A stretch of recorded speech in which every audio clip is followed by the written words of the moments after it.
We live. Alright, here we go.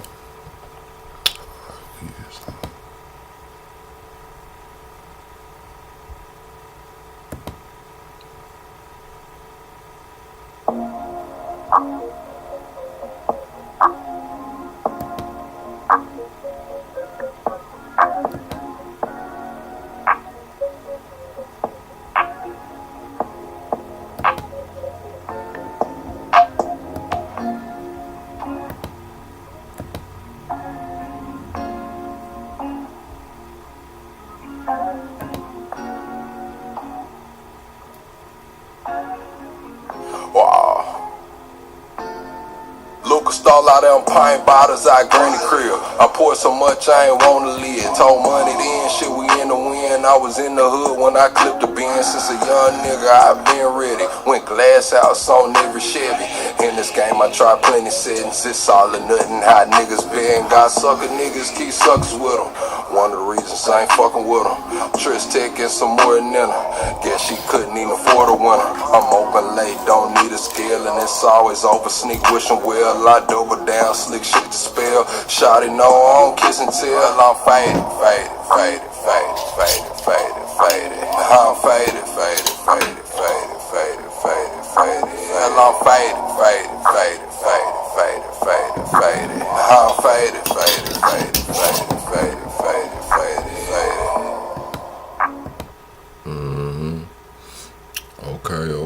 Okay. I'm a saint, but I sin. I checked in the game to win. I left, she loving me again. I let her cry out the lens and they say time heal. Mine still felt like it was yesterday. I was moving fast, probably too fast to even catch the play. Spent the night, she pack a bag, right to me, just getting gas. Coming back, I want it bad. I'ma touch it first, eat it last, it's temporary. Holly damn emotion said it's temporary. My pain deeper than the ocean. Temporary feelings mixed with temporary pleasures. All these temporary moments and these temporary treasures. Temporary circumstances to temporary measures. Temporary friends and even temporary schedules. Temporary smiles and temporary goals. Temporary women sliding on temporary poles.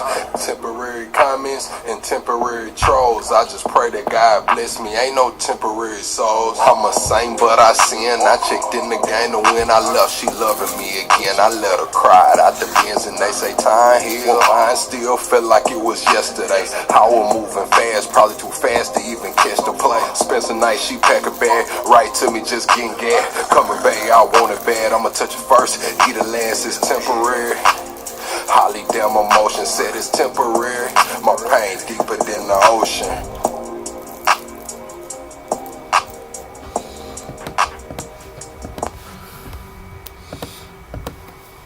Oh yeah, we locked, chat. We are locked this morning, man. I'm talking about locked, chat. Welcome to the greatest damn show on YouTube. Sound about right. Welcome to the greatest damn show on YouTube. Yeah, that definitely sound about right, man. Oh man! Double tap the screen, shut live out. What we doing this morning, chat? Double tap the screen, shut live out. What we doing this morning, chat? They saying PAM BONDI dropped millions of Epstein docs. Everyone's in trouble, man. What the hell is going on, chat? And we got Don Lemon arrested, man. Double tap the screen, shut live out. UFC at the White House. We finna see what's going on, chat. I don't care if you far left, far right, liberal, conservative, Marxist, fascist, alien, NPC. Get your ass in. We finna have a conversation this morning. So call your auntie, uncle, and your cousin. Tell them plug live, and he running his mouth. Oh yeah, chat. I wanted to go live last night, man. It just didn't work out that way, man. It just didn't work out that way, man. We got bank failures going on today. We got Metropolitan Capital Bank and Trust failed on December 30th. And we got First Independence Bank assuming all of its deposits. Also, we got Elon Musk catching a lot of heat from the Epstein files. He also has responded. Who else do we have? We'll talk about the Epstein files, of course. We'll talk about Trump being in there. We'll talk about a lot of other people being in there. Also, we got a $10 million award for the Chapitos, Sinaloa cartel leader, El Chapo Guzman's son. Man, they got a $10 million bounty on El Chapo's son. We seen what that $50 million bounty did for Maduro. We seen what the $50 million bounty did for Maduro. We seen the cartel out there with the damn backpacks with 1,000 rounds in them hooked up to them lightweight machine guns. Trump saying that the cartel's running Mexico. Now we got a $10 million reward on El Chapo. So we'll see how that plays out. Also, they got Stephen Hawking in the Epstein files. Mamdani's coming under a lot of fire as well. I believe 13 people died as a result of harsh weather conditions in the city. Eric Adams said that he begged Mamdani not to reverse the policy that kept New Yorkers from freezing outside in makeshift encampments. They used to make you get the hell out the street, man, in the encampments. But Mamdani was like, hey, it's a choice. You want to be homeless? You want to, you are homeless. You don't want to come off the streets?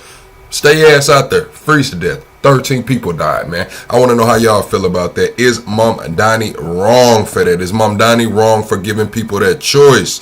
Is Mamdani wrong for giving people that choice? Also, we got a miscellaneous clip.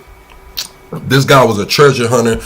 He found, I believe they said $1.2 billion is what it would be worth today in gold. Now, I remember reading a book. We'll talk about that later on, chat. Also, they have jewelry rage going on in Texas. Jewelry rage going on in Texas for the jewelers. Luigi! Forgot, man. They said Luigi might just beat the case, man. Luigi has already beat the death penalty. We'll get into that as well. Luigi beating the death penalty and how he could potentially beat the feds, get charged by the state, and be home in about 10 to 12 years. We'll talk about that, man. Do y'all think there is any possibility for Luigi to be home in 10 to 12 years, man? We'll cover that as well. Hold on, man. Why does my gimbal do that, bro? That should be pissing me off, G. No cap. Alright. We'll also hear from Kristi Noem. I didn't get to hear her statement directly after she was not called on or allowed to really speak at the damn cabinet meeting. I guess she went and did an interview, so we'll hear from Kristi Noem. What the fuck is going on with my gimbal, Chad? Shit's about to piss me off, G. Yeah.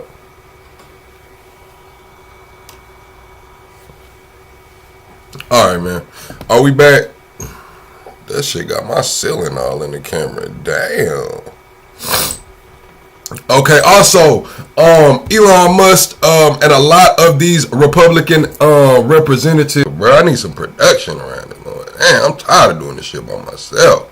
Alright, chat. We got Seattle Mayor Katie Wilson has made it clear that her city does not need signal chats. Instead, she's going to mobilize the actual police force to do what the signal networks do in Minneapolis. So, Mayor Katie Wilson also announced, she said, today I announced the initial set of actions to protect city residents in the face of increased federal immigration enforcement. They're also investing $4 million into the immigrant communities with that initiative. We'll cover that as well. Dominion voting. Also, they got Vivek Ramaswamy saying, hey, look, we're cutting off all of these ties with China. We need to have some ties with India.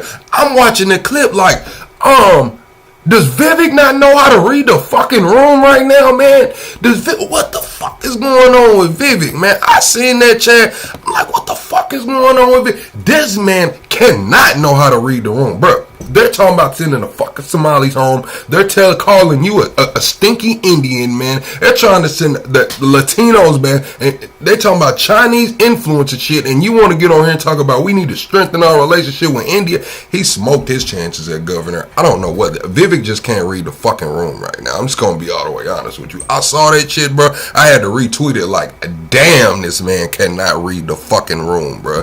That shit was wild, chat.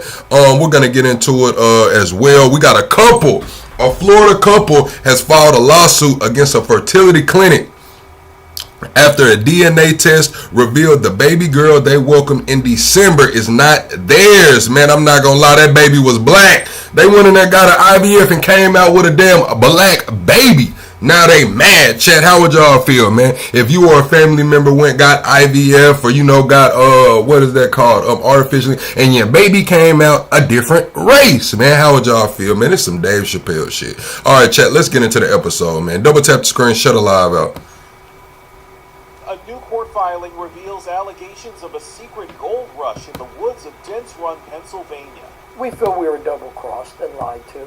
Dennis Parada, a treasure hunter, is suing, claiming years ago he detected a possible trove of gold and silver buried underground that could be worth millions, and led the FBI to it. We brought him up here in the snow, set the GPL up, and set the... So he found on his device what he expected to be deposits of gold. He goes and calls the feds. The feds come out and steal his shit, man. Like, look, bro, you're not getting no money. We're not giving you no back end. You called us out here. It's damn $1.2 billion worth of gold, and you think we're finna give you some? What the fuck is going on with the boomers, chat?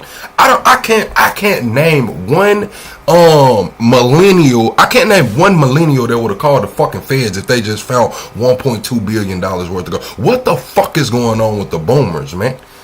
I guess it's just, I guess the boomers might have so much integrity that they shoot their damn selves in the foot, because this is 1.2 billion and he's not getting a motherfucking dollar. He's been in court trying to fight this shit. It's crazy.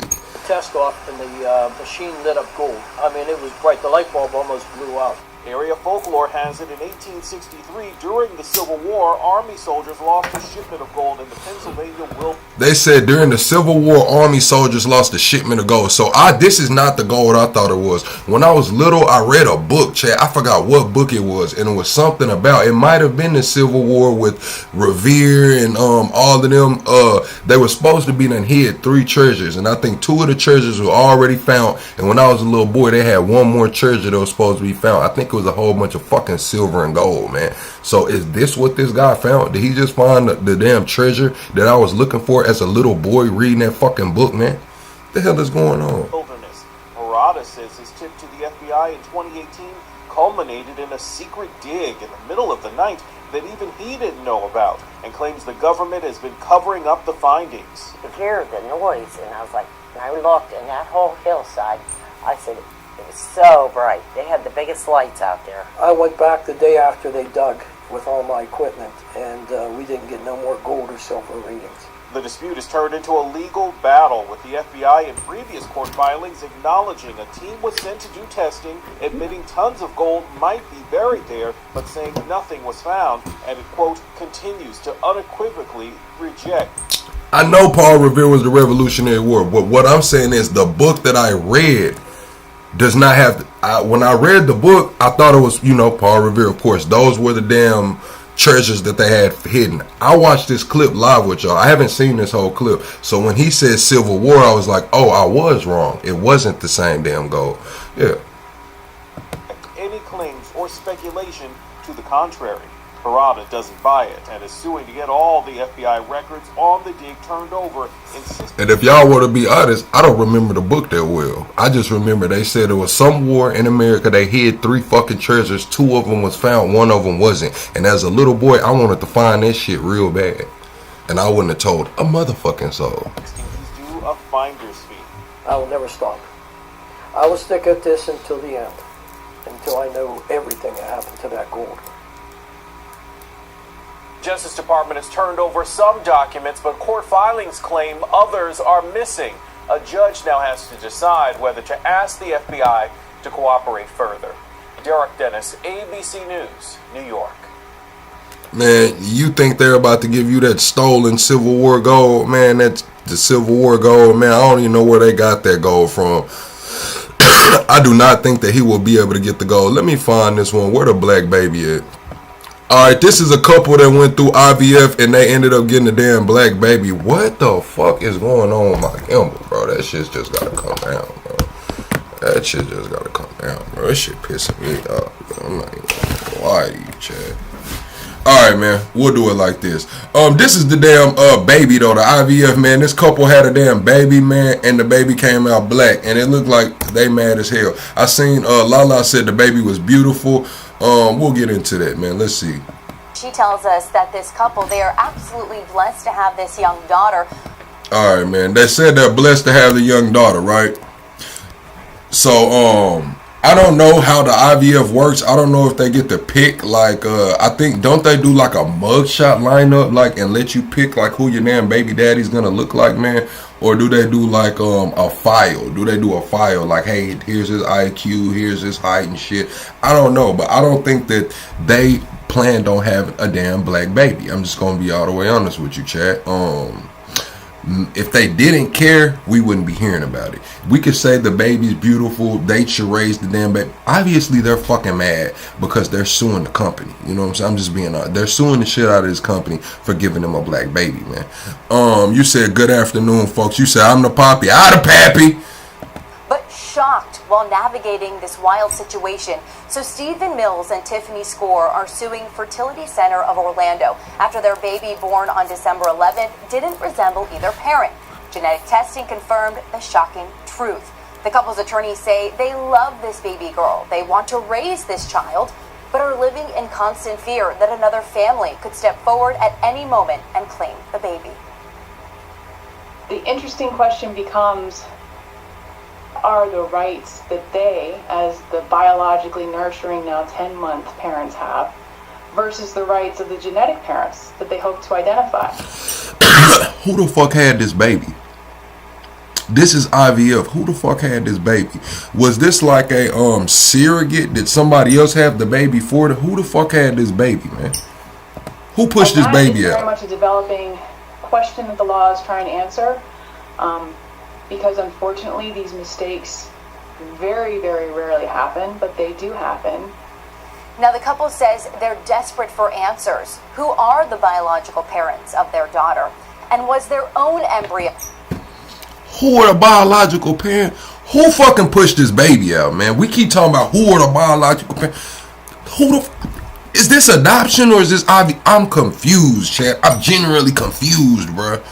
Genuinely and generally, both of them, chat. I'm fucking confused right here, bro. What? Implanted in another unsuspecting couple. Now those answers are being played out in the courtroom. Right now the couple are asking an Orange County judge to order the clinic to share what happened with other patients and require the clinic to pay for genetic testing of any child born within the past 5 years. Now, a statement from the fertility clinic says they are cooperating and has recognized the mistake, saying in part, all parties are working diligently to help identify. Now look at the IVF clinic talking about they fall in love with this child. They will be thrilled in the knowledge that they can raise this child. You damn right. They might be. But you damn right. But they're trying to get their fucking money back too. They suing the hell out y'all. They want their money back, man. If they would, you know, it's a blessing. They didn't have a child, now they have a child. But they probably paid a pretty fucking penny to have this baby. And they thought this baby was going to come out looking a little bit, you know, different. We'll just say it like that to keep this shit, you know. We thought the baby was going to look a little different. I'm not going to lie, Chad. Who pushed that baby out? Who fucking pushed that baby out, man? She was used as a surrogate.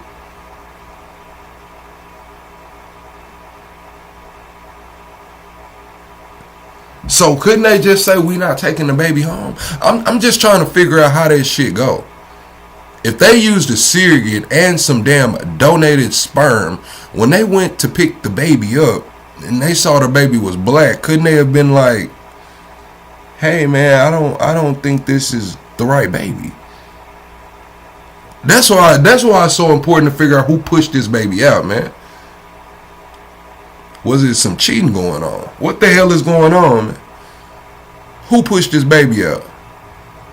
Dorsey, that's Dorsey, baby. Y'all ain't gonna put that baby on Dorsey, man. Y'all ain't gonna put that baby on Dorsey, man. Who pushed this child out? That's the whole I just watched a minute 30 clip and still don't know who fucking pushed the kid out, man. It's crazy. When and where the error may have occurred. Well, we spoke to the attorney, and she tells us that this couple, they are absolutely blessed to have this young daughter. Man, that shit is funny as hell, bro. Like, chat, I'm not trying to be like that. That's a beautiful baby, but that shit is funny, bro. Fox News is petty as fuck, bro. They're like, this family with their new beautiful baby, then they just post the family, and you sitting there like, how the fuck did they get that baby, man? Did they adopt the baby? Spoke to the attorney, and she tells us that this couple, they are absolutely blessed to have this young daughter, but shocked while navigating this wild situation. So Stephen Mills and Tiffany Score are suing Fertility Center of Orlando. Now they talking about that, so they're thrilled. They would love to keep the baby. They're scared of the baby parents coming back around, but they suing y'all, man. No, that's the fertility clinic trying to clean this shit up, man. These folks are trying to sue the draws off y'all ass for giving them the wrong damn baby, and y'all just trying to make it like, oh, it's okay. Hey, man, we gave them the wrong fucking baby, but you know what? They love the child. They want to keep the child. So our fuck up is their blessing. Come get your baby done with us. Hell no, man. Y'all are making some critical ass mistakes, man. What the fuck is going on? After their baby born on December 11th didn't resemble either parent. Genetic testing confirmed the shocking truth. The couple's attorneys say they love this baby girl. They want to raise this child, but are living in constant fear that another family could step forward at any moment and claim the baby. Hey, becomes, hold on. are the rights that they... Hey, Roulette, hold that time out for about 5 minutes. You say something else, your ass gone for good, man. Hold that fucking time out for about 5 minutes, Roulette. As the biologically nurturing, now 10-month parents have, versus the rights of the... Okay, so this is the surrogate. This lady right here is the surrogate. So this is who pushed the baby out. This is who ended up with the baby. And this is who pushed the baby out. Okay, I'm getting somewhere now. I'm getting somewhere now. She pushed the baby out. Now, chat, I want to ask y'all this. Do y'all think she was just out there fucking? I'm just going to be real. Do y'all think that maybe when they artificially inseminated her or whatever, maybe they did the pregnancy test a day in advance, 2 days in advance, maybe she went outside and was fucking? Let's just be real. Maybe she was fucking, you know, and got pregnant, and now she took the IVF, and then shit. It just was what it was, man. They saw she was pregnant. They thought it was that, but it was really, you know, some shit from the streets, man. Some shit from the streets, man. Let's keep it real. What are the rights that they, as the biologically nurturing, now 10-month parents have, versus the rights of the genetic parents that they hope to identify? And that is very much a developing question that the law is trying to answer, because unfortunately these mistakes very, very rarely happen, but they do happen. Now, the couple says they're desperate for answers. Who are the biological parents of their daughter? And was their own embryo implanted in another unsuspecting couple? Now, those answers are being played out. Bruh, that's a big fucking fallout, bruh. Like, this lady, whether she got pregnant through the damn embryo or she just got her back blew out after a Friday night at the club, she's pregnant, supposed to be carrying this couple's baby. They get a black baby, and now they're wondering, like, hey, honey, who do you think has your fucking sperm in them? We don't fucking know. And that's why they're suing, man. This shit is crazy, Chad. I'm not gonna lie, bro. What do they call it? The butterfly effect or something, man. The domino effect, man. The domino effect is big here, bro. No Diddy, no Epstein, man. This shit is crazy. Let me get us to the ad-free version. We finna hear from we finna see what the fuck Kristi Noem was talking about, man. They talking about Kristi Noem's job is under fire. They she's gonna speak out since they wanna fire her motherfucking ass.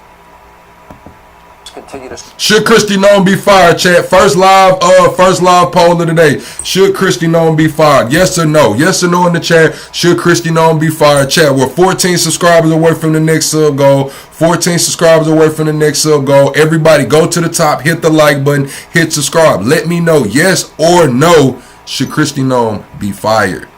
To sweep the city following a second fatal shooting involving immigration officials over the weekend. And now with the very latest, DHS Secretary Kristi Noem. Madam Secretary, thanks for being with us. I want to talk about how untenable the whole situation is and why. I'm going to get to that. Officers feared for their safety. and that's why the shooting occurred. It seems, as you look at videos, that the weapon may have been stripped, though, before that happened. And I guess my question is, you know, was that statement premature? Well, Sean, I know you realize that that situation was very chaotic and that we were being relayed information from on the ground, from CBP agents and officers that were there. We were using the best information we had at the time, seeking to be transparent with the American people and get them what we knew to be true on the ground. So we will continue to follow the investigation that the FBI is leading and giving them all the information that they need to bring that to the conclusion and make sure that the American people know the truth of the situation and how we can go forward and continue to protect the American people. As untenable as this is, and you know, and all these politicians pouring gasoline on what is already a difficult situation, and that's enforcement of the law, arresting the worst of the worst, and I'll get to that in a minute. The president's called for a full investigation. Stephen Miller seemed to concede that maybe some protocols weren't followed. You know, again, everything's hindsight 2020, and these things go down very quickly. Any lessons to be learned? Handle things differently going forward? Well, Sean, that's part of the reason why we have several layers of an investigation here. We believe that we can always do better, and we seek to do that every single day. And we want to make sure that we not only improve protocols on the ground in chaotic and volatile situations like this, but that we continue to... I'm using OBS. This is OBS. To find the truth around this situation and get the facts to the American people and make sure that we continue to do our work every day with integrity, but that we continue to be able to get criminals and dangerous people off the streets like these officers have been doing for months, ever since President Trump came back into office. They take an oath to go out and protect these communities and to keep them safe, and that's one of the jobs that they take very seriously, especially in Minneapolis, as we've seen this kind of violent riots go forward and attack them. I think in the Renee Good case, it was more clear-cut. I'm not gonna lie, chat. It's up right now. The tensions are up. Did y'all see outside of the ICE facility in LA? I gotta talk to Top Cat and Dorsey in Essence right now. Did y'all see how they had outside of the ICE facility in LA yesterday? They cut the fuck up out there, bro. I'm not gonna lie. They cut the fuck up outside of LA, man. Damn. We had the video. Clearly, she accelerated towards an officer. Injuries were incurred by the officer. Internal bleeding, as I understand it. If I'm wrong, correct me on that. I think in this case, it's a little bit different. Although I don't know why he was there with a loaded gun, and this other incident raises questions I'll ask you about in a minute here. But because he's a fucking American. Guess what? You can be there with a loaded gun, man. What are we talking about? Were there a no firearms allowed sign? Firearms prohibited. Was there a sign up anywhere around there? Was he inside or fucking anywhere? He was outside on the street. Why do we keep letting this shit slide? I don't know why he showed up with the gun or whatever. Because he fucking can, bruh. What? Fuck up. People seem to be upset over the term domestic terrorism. Why do you believe that's appropriate? Because you used it in both cases. Well, Sean, we're continuing to gather information, and the FBI leading this investigation is important to make sure that we talk about both these situations appropriately. In the Renee Good situation, you know, we have more information as it happened previously, and we'll continue to get to the truth of all of this. But we can't distract from the fact of how we got here, and we got here because we had a Biden administration that allowed an invasion over our southern border and allowed millions of people to come into our country unvetted. And we know for a fact that we have dangerous criminals and drug traffickers, murderers. A few days before he kicked the taillights off a cop car. Yeah, I seen that, but that has nothing to do with him losing his life that day. If you seen the clip where he kicked the cop car, they slammed him to the ground that day. They're saying he had his gun on him that day. I don't believe they asked him for an ID or a concealed carry license that day either. So shit, yes, it was ICE, I believe he kicked the taillights out of, and I don't know if it was Border Patrol shot him. I believe that was ICE he kicked the taillights out of. Now, if those are different agencies, they are. But if that was CBP he kicked the taillights out of, and we're going to use that as an excuse for them to blow his ass down. Sounds like a revenge killing. I don't think y'all need to use that excuse. Terrorists, people on the suspect. They should have locked his ass up that day. If he was carrying unlawfully that day, if he kicked out the damn lights on the car that day, should have locked his ass up that day.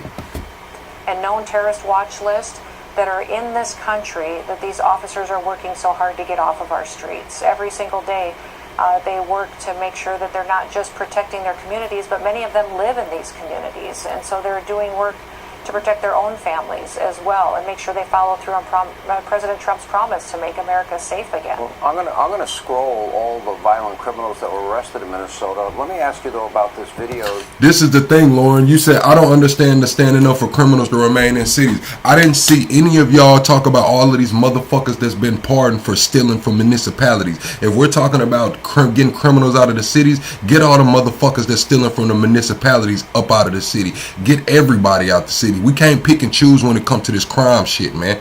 We've been picking and choosing when it comes to this crime shit for a long time, man. Me, myself, you know what I'm saying? Yeah, we can pick and choose when it comes to crimes against children and women and shit. But if we're talking about unlawful shit, man, let's get all of this shit the fuck up out of here, man. If it ain't no women or children involved, let's look at all of this shit the fucking same, man. Get everybody the fuck up out of there.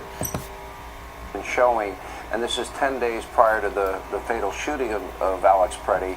And what you see in this video, if we can show that, you see aggressive anger, taunting, you know, come get me, cursing, spitting, kicking, all while, you know, carrying a firearm. What is your reaction when you... Kicking, spitting, all while carrying a firearm? Why the fuck he didn't go to jail that day? Answer me that, chat. Why the fuck he didn't go to jail? If this is what we're using, 10 days prior, he's kicking, spitting, screaming, and doing all that shit with a loaded firearm. We're about to watch him get tackled to the fucking ground. Why he didn't go to jail that day? Video? Well, clearly there's a history there of attacking our law enforcement officers and our CBP and ICE officers, and that's an example of what our officers have had to face every single day in Minneapolis and in Minnesota, and why I'm great. He had more reason to get locked up that fucking day than he did the day he died. Let's just be honest. His ass could have went to the county for that shit that day. Kicking out that, doing all that, slamming to the ground. Hey, if they would have locked his ass up that day, guess what? His ass just locked the fuck up, man. And we don't even have this conversation. But to use this as justification, I don't know, bro. Now, I understand giving the insight into this guy's life. That's what they're doing. Media's, you know, putting it out there. One side saying he was the best thing since sliced bread. The other side saying he's a domestic terrorist. You know, I get the media. I get it. If we're going to look into this individual's life, into what kind of person he was. But as far as the day he lost his life, using this to justify the day he lost his life, no. Fuck no. What's wrong with you people? Grateful that the president had the wisdom to send Tom Homan there to have conversations again to see if he can get the leaders of Governor Walz and Mayor Frey to commit. Y'all are better off saying, hey, look, the gun misfired. The officer already had the gun in his hand. It was a knee-jerk reaction. Shots, that stressful situation, shots go. That's, to me, that's a better fucking argument than pulling some shit from 10 days fucking before. Shit. To honoring our detainers and to keeping our officers safe while they do their work. We've been asking them to do this for months. They have refused to agree. We're hoping that Tom has an opportunity to restart those conversations and see if we can get them to help clean up the streets of Minneapolis. While I ask you this next question, I will scroll the people arrested in Minnesota alone. I mean, murderers, rapists, child molesters, drug dealers. Yeah, we talking about that's a felony. Yeah, think about it. That tail light that he just kicked out, I don't know what kind of fucking Tahoe that was, but if that's $500 worth of damage, that's a motherfucking felony. Let's just be real. His ass should have went to jail that day, and maybe his ass wouldn't be dead now. Let's just be real. If we're gonna use that as justification, he kicked the damn thing out. If it's $500 worth of damage, it's a motherfucking felony. His ass going to book it. Because of the bravery of all of those agents on the ground every day, these would be people on the street, and that those cities and towns would be less safe and secure. And I guess when when you hear the never-ending refrain from Tim Walz, Gestapo, Nazi, fascist, or, you know, Mayor, you know, I call him Small Fry, out there, get the F out of... Thank you, Sonny says you can have 2 extended magazines. I don't know what you're talking about. In my state, I carry 32s all day. Totally legal. Constitutional carry. I don't know what state you live in, but it's not federally. Listen, man. I'm from the deep south. Where I'm at, man, you got YNs riding around, man. They got hundreds and Glocks, man. You got old boomers walking around with 1911s with an extra gun, a little deuce strapped to their leg, man. You got motherfuckers riding around with big 30s and guns. Then if they pop the trunk, they probably got a full AK back there with a 75, man. It's the damn South, man. I don't know. City. Well, if they did leave the city, all of these people would still be there. And the people in their city and the people in their state would be less safe and less secure. You have a John 45, you said it was a split-second decision. Have you ever been shot at before? I mean, I have. I've been hit a few times. But if I did what he did, assault in the ice truck and assault in the ice truck, yes, I have been in stressful situations like that. I have been in stressful situations like that. That's why I said that. To me, the better defense was the officer had already drew his gun and the shot went off simultaneously at the damn near the same second. Both officers drawing his gun like this, shot goes off, he just starts shooting. That's a better defense than saying, oh, he was violent, he showed up over there and he blah blah. No, man, some shit happened, bro. Some shit happened. Shit went bad. Alex lost his life, man. Let's see how this shit plays out in court. That's my only opinion. Now, did he show up? Yeah, he did. Did the event happen? Yes, the event happened. He lost his life. But my entire problem with this situation was the 2 officers were stayed on duty. First, they tried to say it was only 1. The 2 officers stayed on duty. They got him out of the state. They did not turn in their gun or their fucking badge. Until the public outrage. Until the public got outraged and they sent Tom Homan in there, got Bonvino the fuck up out of there. That's when they took the officers off of duty or whatever. They put them on leave. Now we have a situation as to whether it's going to go to court or not. The feds do not want this to go to court in the state of Minnesota. I don't give a fuck how many change of venues they do. I do not believe that the feds want to put these officers on trial in front of anybody in Minnesota. Anybody.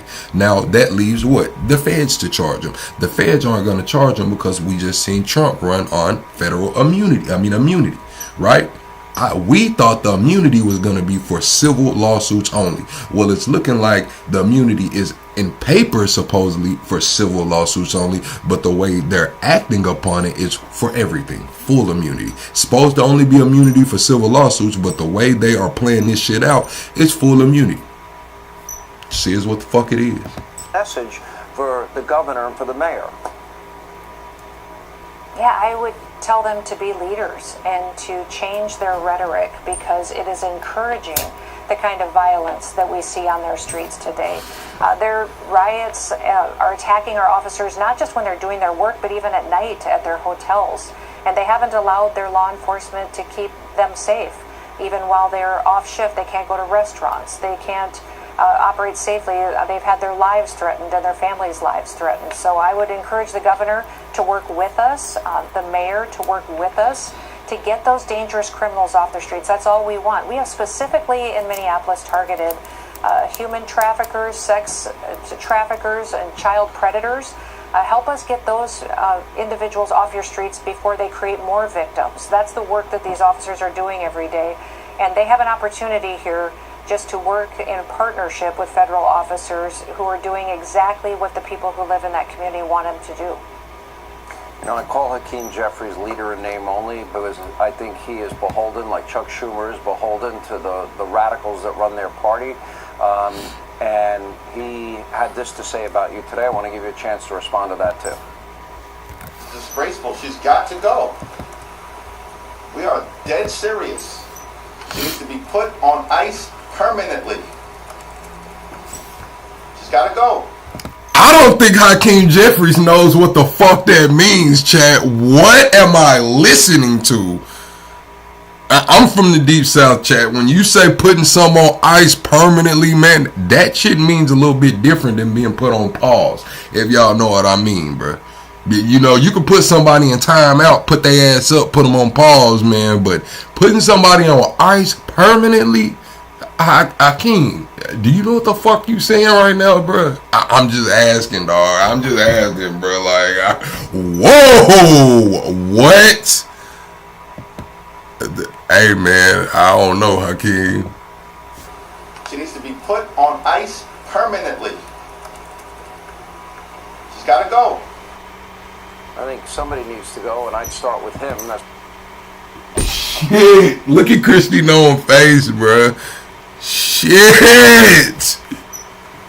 Man, there's no way Hakeem Jeffries just got up there and said that shit, bro. She's got to go. I think somebody needs to go, and I'd start. Disgraceful. She's got to go. We are the radical Hold on, man. Party. And hold on, bro. Hakeem Jeffries is tripping, bro. Disgraceful. She's got to go. We are dead serious. Dead serious. Put on ice permanently.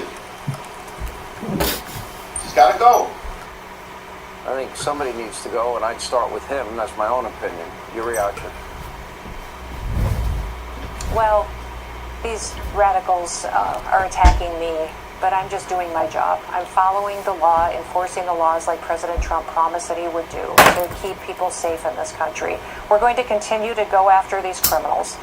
We're going to remove them before they have the chance to murder more Americans, to create more angel moms, and to go out and harm our children and our grandchildren. We have had violent crimes and murders drop dramatically in this country, the lowest they've been in over 100 years because of President Trump's leadership. I'm proud of the work that the Department of Homeland Security does, and I'm grateful and honored to be able to lead them during this time. You know, I don't think enough emphasis can be put on the fact that over 12 million unvetted illegals, we don't know the actual number because of all the gotaways. We're talking about known terrorists, murderers, rapists, other violent criminals, cartel members, gang members, drug dealers have been allowed in this country. Now Donald Trump is trying to clean that up. He's already closed the border. You've been a big part of that effort. It is sad that so-called leaders won't partner and enforce the laws of our land. That is a real tragedy to me today. I'll give you the last word. I'm just so grateful that President Trump stopped the invasion. He secured that border immediately. We are not letting any more of those dangerous individuals into our country. Now we just need to get these perpetuators of violence out of our country to keep... All right, chat, they done start dropping the music and shit, man. We finna get on here. All right, chat, I'm finna read y'all this about Luigi and his case, man. This is what's going on in the Luigi case, man, with the United Healthcare CEO. This is from Adam Cochran over there on X. Let's see. Here we go. This is from Adam Cochran over there on X. It says, the state of New York charge of unaliving is 125.25. It does not allow for the death penalty. It does not allow life without parole. The charges are 15 to 25 years. These, it requires one of these aggravating factors: unaliving a police officer, judge, or corrections officer, unaliving a witness, murder for hire, unaliving more than one person, unaliving during terrorism, prior murder conviction, torture, or unalive while incarcerated for life. And they're saying that those are what he can get. Those are what he has to do to get life without. So he hasn't done any of those to get life without. Luigi hasn't done any of those to get life without. They're saying last January, when Trump took the power, he signed Executive Order 14164 requiring the DOJ to pursue the death penalty where possible. He specifically made a media push about Luigi's case. Since New York didn't have the death penalty option, the DOJ would need to find a way to federalize the case. But a crime cannot automatically be charged federally. It must have a federal nexus or violate a specific federal crime. 18 UFC 1111 is the federal murder charge, but it requires one of the 3 criteria to make it happen. It has to happen on federal property. The victim has to be a protected federal agent, or it was done while committing another federal crime. So the federal prosecutors decided they needed to find another crime to charge him with, rather than let the state do its job. The problem, not a lot of other federal crimes apply here. They used 924J, which summarized as murder using a firearm during crime of violence. A person who in the course of a violation of subsection C causes the death of a person through the use of a firearm. This meant that the courts needed to prove that Luigi had done the murder while already doing yet another crime of a violent nature. The DOJ tried to argue that the interstate stalking and electronic stalking were violent crimes. This would let them charge the federal interstate stalking charges with a result in death enhancement, which is life without parole, and the murder using a firearm during a crime of violence, with the death penalty charge. The judge, however, points out that it is absurd that the DOJ is even asking the court to deem stalking as a crime of violence. The underlying crime stalking is separate from the enhancement, and it cannot be used to change that. The judge notes that it is clear that a violent crime must be one in which physical force is used against another person.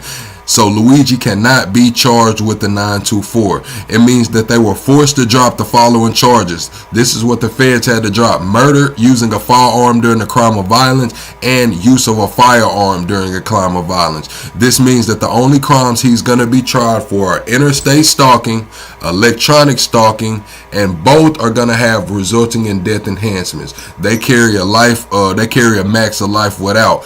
But they're saying the problem for the DOJ is that murder is a high bar to charge, but a clean crime to prove. Stalking is a complex crime, and the enhancement resulting in death is even more complex. The stalking crime requires the DOJ to prove that 2 or more acts establish a pattern. The acts were then taken with the intent to kill, injure, harass, intimidate, or surveil, not that the intent became established during the acts. The death penalty resulting from enhancement requires both, but for causation and proximate cause. So the defense could argue he did stalk him earlier that day and was armed. He stopped the stalking, and then he bumped into the victim later and did shoot him. The court would likely find that to be outside of the scope of resulted in death enhancement, as it was not during the stalking. It would normally be covered by just another murder charge, but the prosecution botched it and it was dropped. Now, admitting the killing in court would normally be an insane defense strategy, but the federal murder charge has no hook and cannot be rebrought. The stalking charges become 5 years max in prison.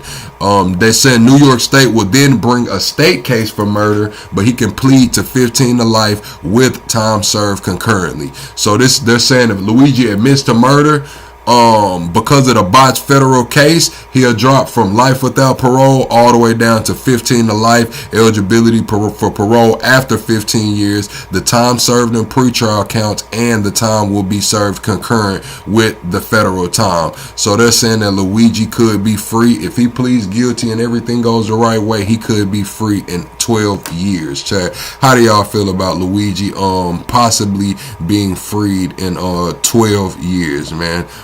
From the death penalty down to 12 years, man. We seen the feds overcharge a lot of people. They overcharged Diddy. You seen Diddy was supposed to be facing the RICO, beat the RICO, and now he got a few years and he's back on the streets. It's crazy.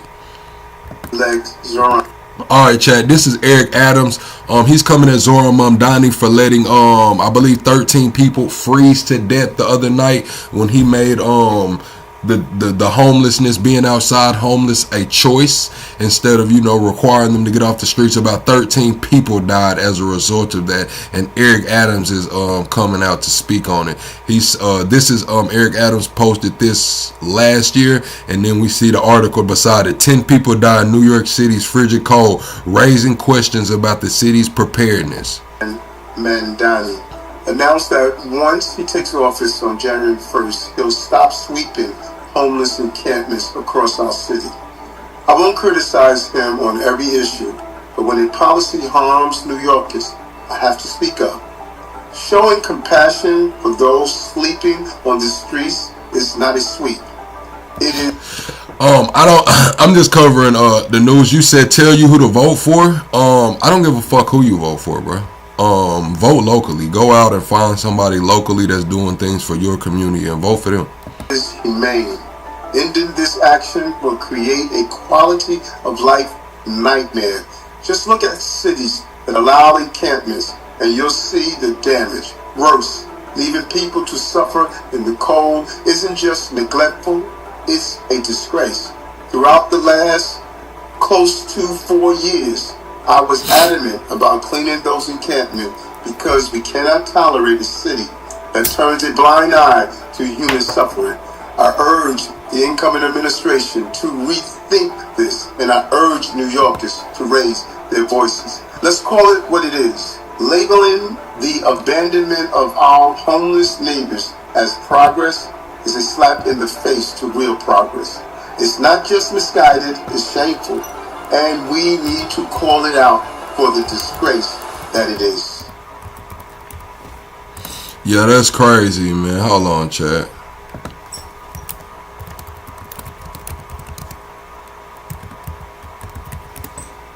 Trying to find Mom Donnie. Let's see.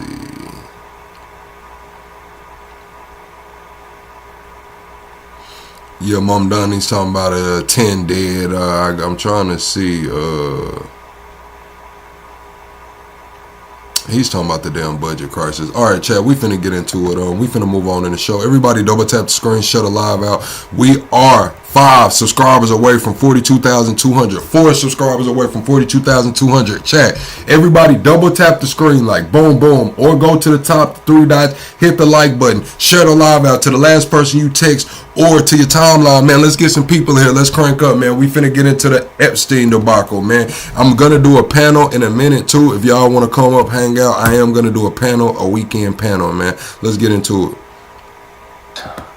Into law on November 19th, 2025, directing the Department of Justice to produce all documents, files, records, videos, and images related to the investigations and prosecutions of Jeffrey Epstein and Ghislaine Maxwell. I'm here today to talk about the department's compliance with its production obligations under the Act. Around, I think right now. And thank you, Loki. Chat, before we get into this, I'm gonna read Elon's response.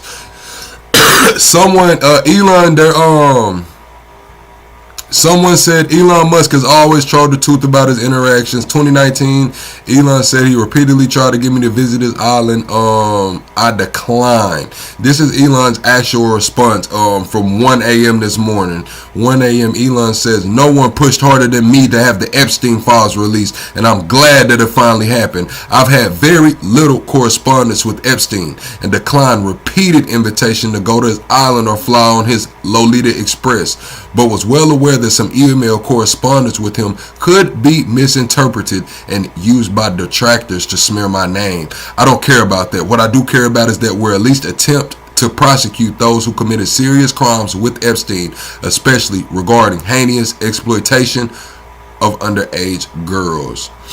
Somebody said aka Reid Hoffman should be in prison. Elon Musk said, and many others. So that's Elon's response. He's saying that he knew that he had talked to Epstein, but he had very little correspondence. This is what they're saying. I have an email right here. Elon messaged Jeff and says, hi Jeff, I was thinking of flying down for an epic vacation. Blank told me you were planning a party. Girls, FTW. What is FTW? Fuck with that. What is FTW? I don't know. Girls, FTW. He said, I cleared my calendar. What are the details? Thank you, good sir. Epstein then forwards this to Ghislaine. And he says, deal with this. Thank you. Ghislaine allegedly responded and says, I'm so sorry, Elon. You just missed J.E. He actually told me he was thinking of winding down the entire Little St. James operation. Bummer, but if it starts up again, we'll be sure to let you know. So that's what they're saying. It sounded like Epstein and Ghislaine was like, you're not invited to the barbecue, man. We gave you an invitation. You didn't want the invitation. Now you want to be afforded an invitation, and we're not letting you in the barbecue, dude. Continuing throughout the day-to-day, as the indexing and uploading completes, we are producing responsive materials under the Act. Do y'all think Elon was trying to go over there and be a whistleblower, or do y'all think Elon was trying to, you know, party with some girls in Epstein? You know what I'm saying? Party with some girls in Epstein, or do y'all think he was trying to be a whistleblower, man? We are also releasing today a letter we are transmitting to Congress and various internal protocols associated with our review. I want to take a moment to thank the professionals at the Department of Justice who met twice daily, sometimes more, for the last 75 days to get to where we are today. I got quite a bit of other emails over here, chat. I'll be going through them while we listen to this press conference. Did you see the one file they pulled down about the 13-year-old and Bulletproof? Yeah, I think I have that one. The one what they said it was unvetted and unverified. It was unvetted and unverified. Let me see. I do have that one, Jeffrey. I have the Bill Gates one as well. Okay, here goes the one that they're talking about, Bulletproof Trump. It says complaint summary. Just to be completely transparent, I don't know when this complaint was made, but they have a date on it. The date is Thursday, August 7th, 2025. The date is Thursday, August 7th, 2025. It says blank reported an unidentified female friend who was scared to perform oral on President Trump approximately 35 years ago in New Jersey. The friend told Alexis that she was approximately 13-14 years old when this occurred, and the friend allegedly bit President Trump while performing oral. The friend was allegedly hit in the face after she laughed about biting the president. The friend said she was also abused by Epstein. Response says spoke with caller who identified blank as a friend. Lead was sent to Washington office to conduct interview. Criminal history. Results matching name and date of birth for criminal history in South Carolina. Date of arrest 6/18/87 for assault and battery. High and aggravated nature. Okay, so this is another one. Blank reported she has a friend, Leslie McMichael, who was a personal assistant to Epstein in Florida from 86 until 91 or 92. This friend shared names of some of the guests at Epstein's party, to include Bill Clinton and Donald Trump. The response was 2 voicemails left, no response received, criminal history none. Another complaint summary. At age 16, while modeling, caller attended 8 parties at Epstein's New York residence. On one occasion, the caller reported she was actually assaulted by Epstein. Another occasion, 2 twin brothers, Alan and Orrin, lured caller and friend upstairs, but they escaped back downstairs. Caller stated Owen raped her best friend and a third brother, Tal raped 14-year-old Katie. Caller named other individuals involved in big orgy parties with her, young girls, and older Victoria's Secret models, including Bill Clinton and Donald Trump. Online complainant reported that she was a victim and witness in an ex-trafficking ring at the Trump golf course in Rancho Palos Verdes, California between 95 and 96. Complainant reported Ghislaine Maxwell as the madam and broker for the sex parties. Clients whom included Epstein, Robin Leach, Donald Trump. Complainant reported participating in orgies and that some girls went missing, rumored to have been murdered and buried at the facility. Complainant reported being threatened by Trump and then the head of security at that. Hold on. Reported being threatened by Trump, then head of security, that if she ever talked of what went on there or who she saw, she would end up as fertilizer for for the back 9 holes like the other cunts. The response was complaining was spoken to and deemed not credible. Additional research showed 3 separate incidents involving police which requested in mandatory psychiatric evaluations. Criminal history, possible order of protection, matching name and birth. So they're saying that was not credible.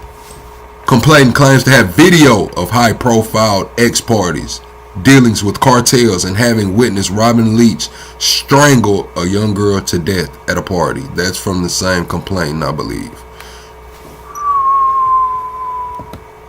That's stiff, bruh. That's some deep stuff, dude. Damn, Chad.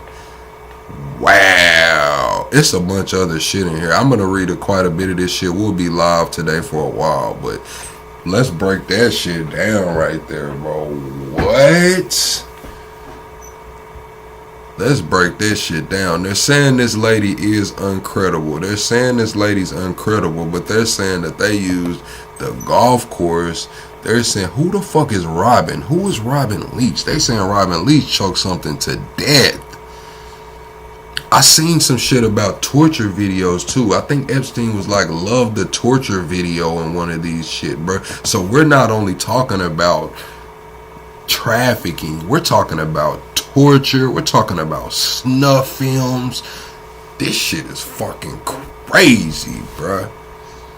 Cat Williams wasn't lying, was he, Chad? Cat Williams told us this shit was finna go on, man. What? Damn. The leadership teams from the Office of the Attorney General, from the Deputy Attorney General's office, the Associate Attorney General's office, the Criminal Division, the National Security Division, the FBI. Oh shit. In the files too, somebody linked Mamdani's mom to some shit going on in the files, and that's why they're saying Trump is fucking with Mamdani like that, even though he's a democratic socialist, call him a communist, hee hee ha ha, but they say he's hot stuff and he's on fire. Well, they pulled some shit out of files, and they saying that might be Mamdani's mom that was around just Lane and all of them. Man, this shit is deep, bruh. Deep.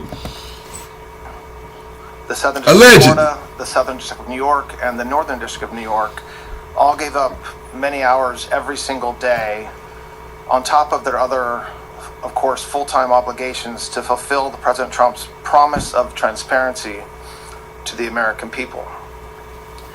I also want to thank the more than 500 lawyers and professionals across all those divisions that I just mentioned and others who worked long days, nights, weekends, Christmas, New Year's Eve, New Year's Day, nights, weekends, and holidays to complete this production. What up, Gerard? Yeah, because in the files, they're saying that Kushner is really running the country. Y'all remember over the last couple months, I've been coming like, why the fuck is Jared, these people, the Trumps just got out here, envoys going to these countries, handling business and shit. Well, in the files, they're saying, I don't know what year it came from. I'll have to check the date on the year that it came out. But they're saying, man, look, man, Trump's being controlled. They say Kushner running this motherfucker, man. I don't know, Chad. We'll get into it in a minute. I'll pull it up. These highly trained reviewers spend their careers putting bad guys in jail and effectuating the mission of the department. And to a person, they work tirelessly to protect victims and comply with the act since its passage. So thank you to all of them. Today we are producing more than 3 million pages, including more than 2,000 videos. You said you would be careful. They put Lemon in prison. Listen, I'm from the Deep South. I'm not finna walk in no fucking church disturbing service. I'm just gonna be honest with you, Chad. Sorry for cursing like that, but I'm not walking into anybody's church causing a disturbance. I'm not gonna walk into a church causing a disturbance.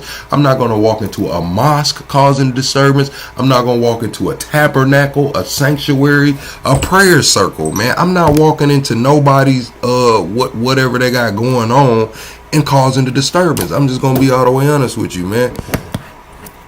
Folks don't, but yeah, I'm not walking into anybody's church service, Chad. I'm not going up in there messing with them people. Nobody.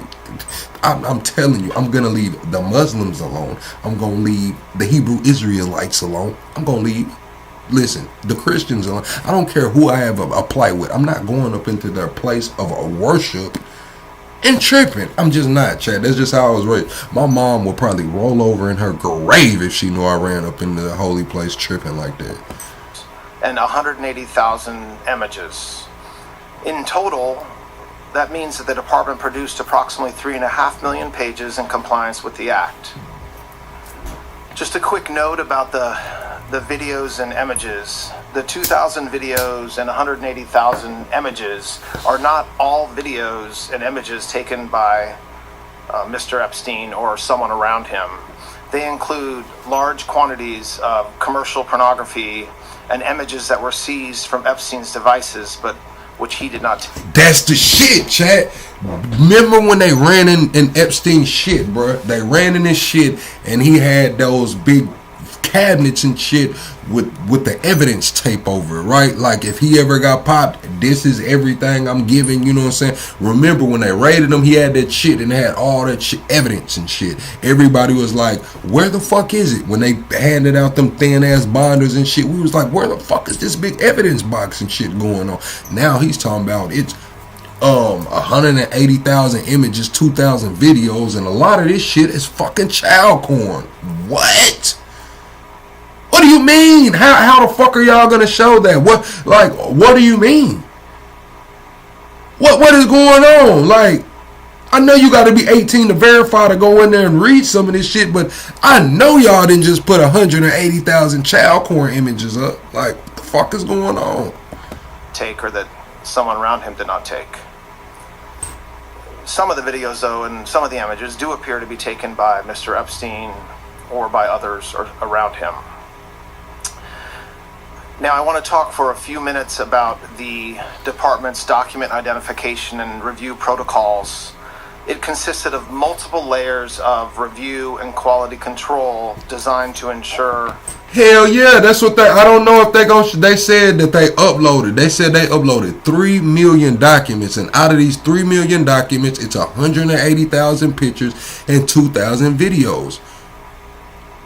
Are they just gonna blur some shit out, just show the grown folks what the fuck is going on? I'm damn near scared to go in there. I think this might be a trap. Shit might be a trap, man. You click on that government link, man, they knocking at your fucking door, man. Child court, what the fuck is going on? Compliance under the Act and protect victims.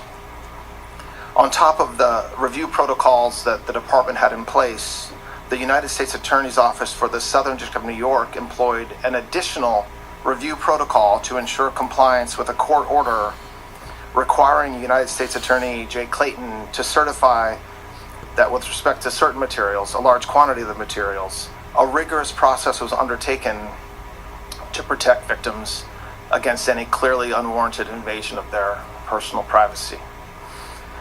The department's collection effort resulted in more than 6 million pages being identified as potentially responsive, including department and FBI emails, interview summaries, images, videos, and... The fuck is... I thought it was 5 million, so I guess they're not counting a document as a page. I guess documents and pages are different, because he's saying 6 million pages. They say that's only damn... Alright. Various other materials collected and generated during the various investigations and prosecutions that the Act covered. Yeah, you said y'all wanted the files, right? Go read them. Oh, we reading them motherfuckers today. That's exactly what we doing. But what we're not gonna do is show some fucking child porn on this bitch. Excuse my language. I don't know how else to say it. It's Saturday. We gonna read this shit, but what we're not gonna do is show some wild shit on here.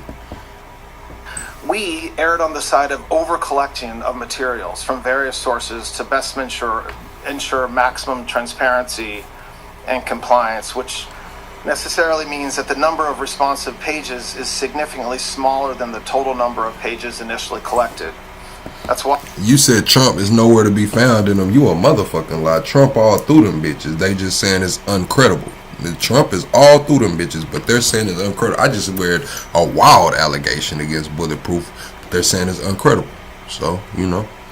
Why I mentioned a moment ago, we're releasing more than 3 million pages today, and not the 6 million pages that we collected. I want to address what we didn't produce. The categories of documents withheld include those permitted under the Act to be withheld. Files that contain personally identifiable information of victims or victims' personal and medical files, and similar files, the disclosure of which would constitute a clearly unwarranted invasion of personal privacy. Any depiction of... My bad, Gito. I said the real word. I meant to say corn, man. And corn. PSAM, or child pornography, was obviously excluded. Anything that would jeopardize an active federal investigation. Okay, they say the child corn was excluded, so we good, Chad. Any depiction of CSAM, or child pornography, was obviously excluded. Okay, we good. Anything that would jeopardize an active federal investigation. And finally... Oh, anything that would jeopardize a federal investigation or any probes that they have going on. So I guess that's why we didn't see too much of that Clinton shit. Remember, Bill said when he released his statement, what was that, on the 16th, 17th? That he expected a lot more pictures and images of him to come out. So I'm assuming this is what he's alluding to. Maybe he has some foreknowledge that they were gonna do a big foul dump, try to save Bundy's ass. But that's what's going on, man. So they not gonna show no images, so we can go through that. All right, I'm gonna click the damn link then. Thing that depicts or contain images of death, physical abuse, or injury, also not produced. Although the Act allows for withholding for items necessary to keep secret in the interest of national security or foreign policy, no files are being withheld or redacted. Yeah, you said you watched 6 pages go down before your eyes last night. That's some bullshit. You watched them delete it. Yeah, it's all over X, but you know X don't let anything die, bro. If you want to find those pages that they deleted, there's screenshots all over X. People screenshotted the shit out of them. I'm not gonna lie, man. I just read one that was screenshotted that's no longer on there anymore, about the damn golf course, about the bodies and shit buried in the golf course. Allegedly, it's all alleged. They are saying this is not from a credible source, but they're saying this damn bodies buried at the golf course and shit. Said she seen Robin whoever strangle a kid to death, man. It's some shit going on, bro. It's some shit going on, allegedly. Further, as we previously stated in our December 19th letter of last year, the department withheld or redacted files covered by various... Hell yeah, they admitted they got videos of kids dying, bro. This shit is snuff films, torture, and grape, bro. This shit is snuff films, torture, and grape, bro. And Cat Williams told us this shit was finna get crazy, bro. Oh man, golly, bro. Privileges, as we always do, including deliberative process privilege, work product privilege, and attorney-client privilege. As you all know, under the Act, the department must subsequently submit to the House and Senate committees on the judiciary a report listing all categories of records released and withheld, a summary of redactions. They said they had the underages in there with the Victoria's Secret models. So they was dealing with the cartels to get what they needed. I'm assuming the underage, they was getting them from the cartels. This shit is crazy, man. I seen some shit in one of the files where they said they was eating intestines, bro. They said they was eating intestines, man. I'm talking about cutting. Excuse my language, this is graphic. They was eating intestines, man. We just gonna say it like that. Eating damn intestines with the feces still in it. Eating the feces out of the intestines, bro. Wild, man. It's some Aleister Crowley shit, bro. Let's be honest. I can't say it any other way, man. These folks was on some Aleister Crowley shit, allegedly. Made, including the legal basis for such redactions, and a list of all government officials and politically exposed persons named or referenced in the Act. We will do so in due course as required under the Act. I want to talk for just a moment about the redactions that will be obvious to anyone who reviews the materials that we just produced today. In addition to the documentary redactions, which... That's the point. Blue Oxygen, it doesn't sound real. This shit is stranger than fiction. When they say this shit is stranger than fiction, they mean that shit, Blue. They mean that shit. I remember a couple years ago, Chad, y'all don't remember Young Pharaoh put out that video of HC. I'm not going to say her name, but y'all know I'm talking about of HC. And she allegedly had took the skin off of somebody's fucking face and put it on her own face. Allegedly. It's all alleged, man. I don't know, chat. Now that I'm reading this shit, I don't know, chat. you know, the feds came and seen Pharaoh about that shit. You know, he got one of them knocks about that shit, man. They said he had a video of some face peeling and face placing going on and shit, man. This shit's stranger than fiction, boy. Which includes personal identifying information, victim information, and other privileges. There is extensive redactions to images and videos. To protect victims, we redacted every woman depicted in any image or video, with the exception of Ms. Maxwell. We did not redact images of any men, unless it was impossible to redact the woman without also redacting the man. To this end, though, and to ensure transparency, if any member of Congress wishes to review any portions of the responsive production in any unredacted form, they're welcome to make arrangements with the department to do so, and we're happy to do that. I want to talk for a minute about something that is important. Every single day of the year, the Department of Justice investigates and prosecutes those who abuse and traffic young women and children. Just last year, the FBI located over 2,700 victims of child exploitation. The Department of Justice found and terminated 3.8 million dark web pedophile accounts. In August, we charged 11 defendants for extensive sex trafficking in Los Angeles of illegal immigrants and underage women. Last month, we charged 5 men who were engaged in a sadistic sextortion network of deranged young men abusing women. Over the past several months, last summer and into the fall, we executed Operation Restore Justice, rescuing 205 child victims and arresting 293 offenders. I point this out because I take umbrage at the suggestion, which is totally false, that the Attorney General or this department does not take child exploitation or sex trafficking seriously, or that we somehow do not want to protect victims. We do. There are some select members of Congress and some in the public eye, including those most critical of our efforts at full transparency under the Act, who remain silent as to all the work that we have done and continue to do every day. Yeah, they got Bill Gates in the files too, and Stephen Hawking, man. This shit crazy. Base. While quickly pointing a finger at the Attorney General or this department, because we were careful in our review of millions of pages of documents over the past 2 months. The Attorney General, the FBI, and our partners throughout this administration work hard every single day to protect the most vulnerable among us. With the production of this magnitude, mistakes are inevitable. We, of course, want to immediately correct any redaction errors that our team may have made, and so the department has established an email inbox for victims to reach us directly to correct. Okay, so now we see, this is the,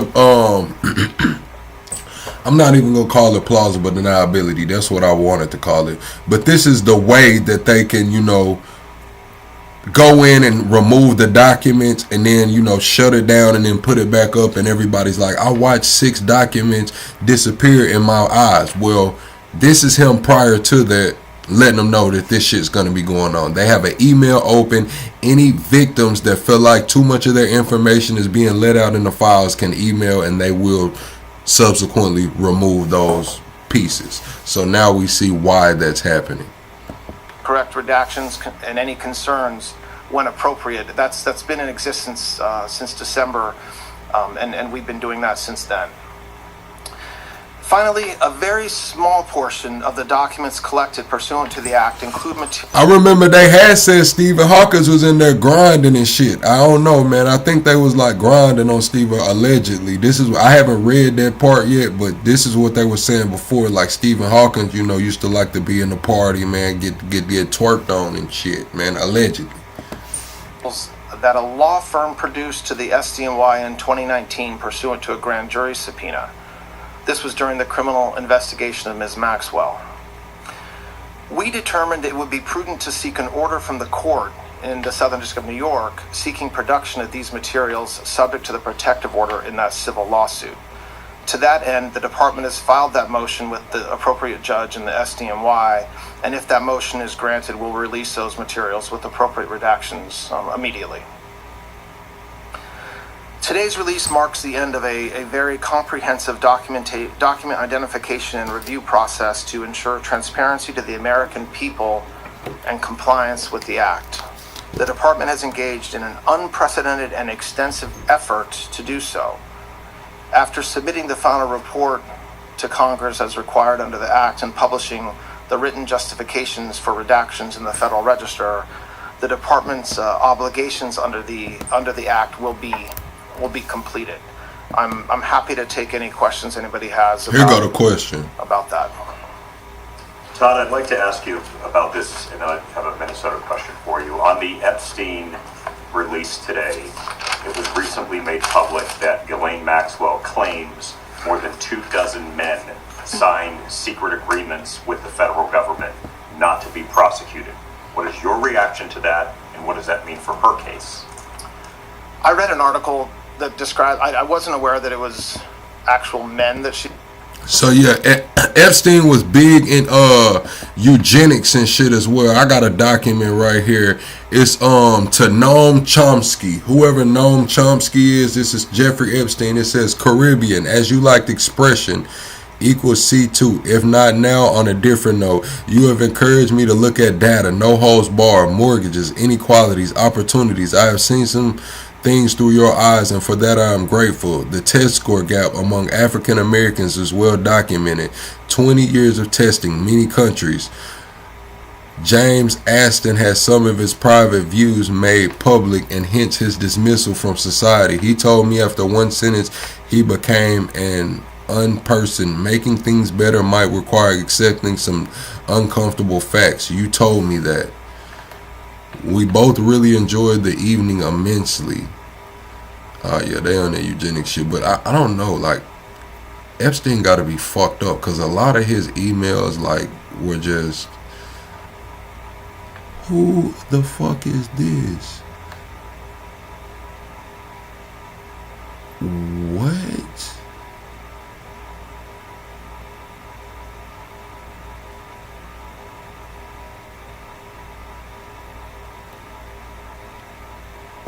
What the fuck is this? Chat. This shit just threw me off, man. Hold on, we gonna get back to his questions, but I gotta show y'all this. Hold on, chat. This shit, what the fuck?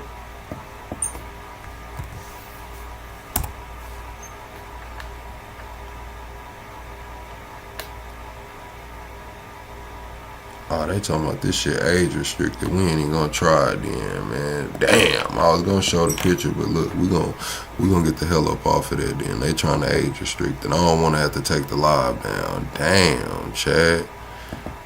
Somebody tagged Eric Weinstein, and it's looking like it's somebody laying on the floor.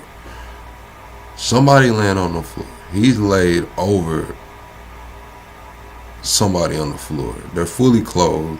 Somebody has an American flag as a tablecloth with their feet kicked on the table behind him. I just don't know what the fuck is. I don't know, bro. What? Oh man, they saying that I don't know, bro. They saying I gotta log in. I am logged in. That's the thing. I'm logged in on X. Why are they trying to make me relog in? It's crazy they trying to make me relog in. We made public that Ghislaine Maxwell claims more than 24 men signed secret agreements with the federal government not to be prosecuted. What is your reaction to that, and what does that mean for her case? I read an article that described, I wasn't aware that it was actual men that she's claiming. It's on X. If you search, Eric Weinstein actually fucking reposted it. You know, Eric R. Weinstein. It's on his page. He said, somebody said, say something about the Epstein files, Eric.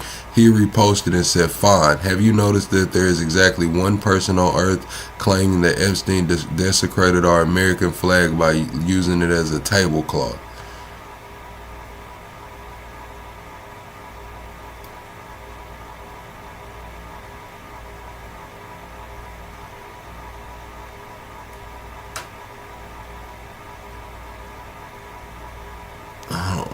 bro. This shit is crazy, bro. This shit is wild, nigga.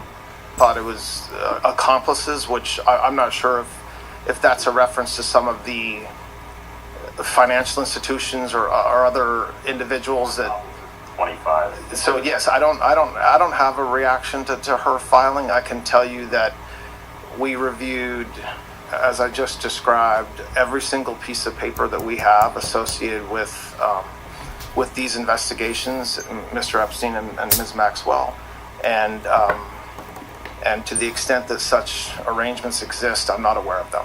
On to Minnesota, if I may ask you real quick. That's in the topic in the headlines right now. There's new video of a man believed to be Alex Preddy, who's spitting, who's kicking out a taillight of a law enforcement vehicle. Does that change the perception of a potential DOJ investigation? Is there going to be a civil rights investigation into his death? Where does that land now that video's out? Then I have a quick follow-up on that. I don't think a single video should change any perception the Department of Justice may or may not have about that tragic occurrence last Saturday. We've said repeatedly over the past week that, of course, this is something that we're investigating, and we are. That's what we would always do in circumstances like this. And so there's an investigation that's ongoing, which I'm not going to talk about. But just look, the problem is an initial reaction to a particular video, one or another. You're talking about one that happened apparently some days ahead of last Saturday. It's an investigation. So an investigation necessarily means just that. It means talking to witnesses. It means looking at documentary evidence, sending subpoenas if you have to. And the Department of Justice Civil Rights Division has the best experts in the world at this. They've been doing it for decades. And so I expect that. This is where it happens, chat. This is where they blend this shit together. This is where the Diddy parties and the Epstein parties and shit meet, man. This is from July 10th, 2019. On July 10, 2019 at 8:20 Eastern Time, Blank called the FBI National Threat Operations Center to identify herself as a victim of X abuse by Epstein and others. Provided the following information. In approximately 1994, Blank revealed herself to Blank as a past victim of abuse by Epstein. Blank described the abuse occurred during the parties. Blank further identified Blank as a friend of Blank. In approximately 1996, Blank resided with Blank somewhere, and an unknown man abducted Blank from her home, whence later she woke in the presence of Harvey Weinstein, Sean Carter, while Weinstein had inserted his fingers into her. Blank believed she was in Epstein's mansion in Florida. Blank estimated she was abducted on 7 occasions, awaking each time in an opulent indoor setting. Blank suffered from X abuse on multiple of those occasions in which Epstein participated. Blank recalled Leon Black and William Barr, current U.S. Attorney General, being present during the home of the occasions of abuse. In approximately 2006, Blank last recalled being abused by Epstein. Each occasion, Blank believed she was drugged, clouding her memory. Blank attributed the drugging as frequently performed by persons assigned as handlers, who she described as persons who established friendships with the victims. Among her handlers, Blank identified the artist Pusha T. What? How the fuck is Pusha T in the Epstein files? What? In approximately 2007, Blank attended a party. Blank, following the invitation from an unknown man who approached her as she walked down the street. Weinstein and Pusha T also attended a party and was drugged before engaging in the sexual abuse. Bro, Kanye talked about this shit, bro. What? Y'all remember that clip of Kanye, bro, talking about Pusha T and Jay-Z, bro? What? This is the shit Kanye was talking about, allegedly. Blank claimed to have additional Weinstein and Pusha T also attended the party and drugged her before engaging in sexual abuse. Blank claimed to have additional information of the persons involved in the enterprise and information to racketeering conducting in support of the trafficking. Bro, where the fuck is that Kanye clip, bro?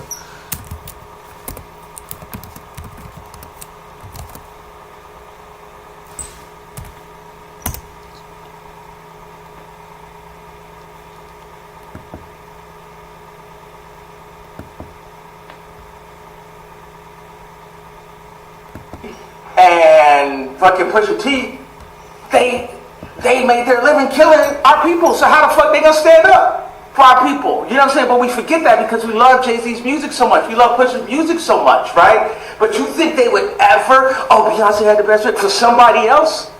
Yeah. You know what I'm saying? You think they would ever tell the truth? No, if they told the truth, they ain't go to jail. You know what I'm saying? So you have liars. Man. Liars are now the face of our culture. If you take people like Jay-Z and fucking Pusha T, that shit crazy, Chad. Kanye said all of this shit while he was holding the Bible, Chad. He's holding the Bible while he's saying that, bro. What? That investigation will proceed with those parameters. They told the truth, they would go to jail. What? Looking at a nexus of left-wing groups. Then y'all remember when he was in the custody battle with Kim, he told Kim, like, look, you better shut the fuck up and leave me alone, or I'll tell some shit that we are both never recover from. We'll never recover from that shit. Alright. Jay said that that's something fucking, that where's you my guys are concerned about. Are you following money? Are you looking at a potential that all of this may be related somewhere? I mean, yes. But thank you, Mr. Deputy Attorney General. You said in your remarks that you've withheld some documents because of ongoing investigations. I've done this long enough to know you can't comment on ongoing investigations, but can you say a little bit more? Because as you know, the department has been criticized for not bringing charges against more people. Are there still open investigations related to Jeffrey Epstein? So what I was laying out in my comments is the statutory, what the statute talks about what we can withhold and the reasons we can withhold it. I wasn't pointing to any particular, I wasn't trying to be coy or otherwise suggest there's some investigation. As you all know, Jay Clayton in New York is in charge of any potential investigations, and I'm not going to comment beyond that on that. Clayton. Excuse me? Allegedly, do some shit. I ain't even gonna say play dirty. We'll just say do some shit, man. When we'll leave it like that, man. So him saying Jay Clayton's on this shit, man, to me, I'm just gonna be honest with you. It's looking like a circle jerk around this motherfucker, man. It's looking like it might be all compromised. Allegedly. Referring to anything. I was just saying that Congress, in their wisdom, allowed us to withhold documents if there were ongoing criminal investigations. That's one of the 4 reasons. I wanted to make clear with respect to any national security information that we were not withholding. There's not some tranche of super secret documents about Jeffrey Epstein that we're withholding. We're actually not withholding anything based upon NDI. Deputy Attorney General Prince, thank you for your time. 2 questions for you. Thank you, OG Pal. Number 1, pushing politics aside and everyone else aside, some of the victims of Epstein have expressed frustration with the entire process. I want to give you the opportunity to speak directly to them. Well, I don't know what you're speaking to. I mean, if there's frustration with, quote, the entire process, same here. I mean, you have a situation where, in so many words, he just told him, man, what the fuck you want me to say, man? The fuck you want me to say, man? That's what he really just said, in my opinion. For many, many years, nobody even breathed a word about Jeffrey Epstein, and then all of a sudden it was all anybody would talk about going into the last spring and summer, culminating in the passage of the Transparency Act. And President Trump has said for years what I think everybody will find to be exactly true, which is detailing his relationship and lack thereof with Mr. Epstein, and what he thought about Mr. Epstein, and notwithstanding what the department has been saying for a very long time, we're still where we are today. Listen, victims of Mr. Epstein have gone through unspeakable pain, and there's nobody that should say anything differently. And I to the extent that there's frustration, I understand where that comes from, just from what we know about Mr. Epstein. I hope that the work that the men and women within this department have done over the past 2 months hopefully is able to bring closure. I think that that's what I'm saying. This shit is this ongoing event. This shit been going on since 2006, man. This shit's been ongoing for about 20 years, bro. Let's wrap this shit the fuck up, man. Let's wrap this shit the fuck up, man. What's finna go on, bro? We got 2 million more documents to come, man. Heads need to roll in the fucking streets, man. Let's wrap this shit up, man. What we told our reviewers is that was the goal. You know, there's this mantra out there that, you know, the Department of Justice is supposed to protect Donald J. Trump, and that's what we were telling. That's not true. That was never the case. We are always concerned about the victims. When we said that we were not legally allowed to release documents, that's a fact. That was true. It remains true today. And then with the Act's passage, we are able now and directed to release documents, which is what we are doing. But so hopefully some of those frustrations are now.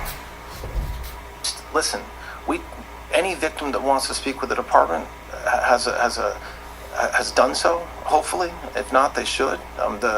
The prosecutors from this case in New York have given hundreds, if not thousands, of hours to working with victims, and that's what we do every day, and that's what we did in this case as well. So, very quickly, can you assure the American public that President Trump, like every other prominent person whose name came up in relation to the Epstein files, that all documents, photos, anything relevant to him connected to the case are being released? I mean, yes, I can assure that we complied with the statute, we complied with the Act, and there is no, we did not protect President Trump, we didn't protect or not protect anybody. I mean, I think that there's a hunger or a thirst for information that I do not think will be satisfied by the review of these documents. And there's nothing I can do about that. But President Trump, of all the people in Washington, D.C. and around this country that have said for years the same consistent message about Jeffrey Epstein is President Trump. Listen, Chad, they got this shit is from 2011. June 20th, 2011. They have it blocked out to and from. They don't show to and from. It says, Seth, we should explore the biological consequences of time travel. It would be amusing to calculate the rate of evolution of a population or mutant that can travel in time. The fuck is Epstein on about, man? What? A mutant. So the biological consequences, or a mutant that can travel in time. The fuck, bro? This shit is wild, dude. So, there's not been a change of course or anything, and certainly his direction to the American people and the Department of his direction to the Department of Justice was to be as transparent, release the files, be as transparent as we can, and that's exactly. Here go the other one. This is unclassified from the FBI CHS reporting document. It says Harry Tassinobo, I don't know, man, has been involved, developed Trump hotels and is a billionaire. Harry introduced him or her to the Indonesian CIA. Harry speak Indonesian. Harry bought his Beverly Hills home from Trump at an inflated price. On blank blank was at Harry's house when Harry blank that Trump told him he was going to fuck Amazon over their military contracts. CHS advised that this was a real collusion story. Trump has been compromised by Israel, and Kushner is the real brains behind his organization and the presidency. So that's in one of the FBI documents, man. Do they have a date on it? Okay, this is from October 19th, 2020, man. This is right around the time the election's a month away.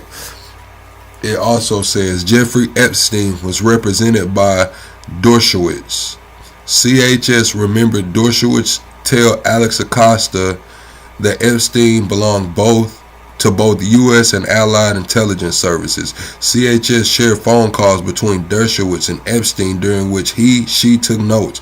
After these calls, the Mossad would then call Dershowitz to debrief. Epstein was close to the former Prime Minister of Israel, Ehud Barak, and trained as a spy under him. Barak believed that Netanyahu was a criminal. Saudi Arabia and Israel and the UAE are allied against Qatar, Turkey, Iran, and Syria. One of CHS's Blank, who presumably worked Blank, asked CHS a lot of questions about Epstein. CHS became convinced that Epstein was co-opted Mossad agent. See previous reporting. So this is about less than a month away from the election. What we did. Clarify your remarks on the Alex Preddy killing. Are you saying that the Justice Department has opened a civil rights investigation into his death? Yes. Look, and I know there's been a lot of discussion among the media around that, but just think about what that means. All that means is that DHS, as the Secretary has said, is conducting an investigation, as they should and as they do every time there's a tragic event like this. And the FBI, in their role, which is a separate role from DHS, is also looking into it and conducting an investigation. And that's not that shouldn't be treated as making news. It's just we've said that for a week, and it remains as true today as it was last Sunday when I said it. Two questions for you, one on topic and one separate. Two questions for you, one on topic and one separate. On topic. Chat. Be sure to subscribe to the channel and go to the top and hit the like button. We are 25 subscribers away from the next sub goal. I don't want you guys to forget and like, hey, I forgot that guy's channel. So just subscribe right now and come hang out with us every single day. Do you have any information that you could just share? Because 3 million documents is a lot for people who are watching this at home. Are there any new names or new people, public people, in positions of power who you're found in these filings? I don't have anything to share about what's new or not new, and no, I don't have anything to share about that. And to follow up on that, do you have a reaction to the arrest of Don Lemon overnight? Do you have a reaction to what? To Don Lemon's arrest overnight. Do I have a reaction to it? I don't know what that means. What are you looking for me to do? Jump up and down? No, I don't have a reaction to it. I don't know that the charges are unsealed yet. So no, I can't. I told y'all earlier when they asked him that question, he was looking like, man, what the fuck you want me to say? Now listen when they did this. What do you want me to do? Jump up and down? And listen, they pissing him off up there, bro. Comment on that. Thank you. You said this is the end of the Epstein, of your review of the Epstein files. So just to clarify, is the public going to learn the identities of the men who abused the girls with the information that you're releasing? And if not, why not? And then I have a quick follow-up. Well, you just baked in an assumption into your question that I have never said and I don't know to be true. Is the public going to learn about had information, we meaning the Department of Justice, about men who abused women? We would prosecute them, right? We talked about the work that we're doing. That's why I said that. That's why the fuck ain't nobody even prosecuted?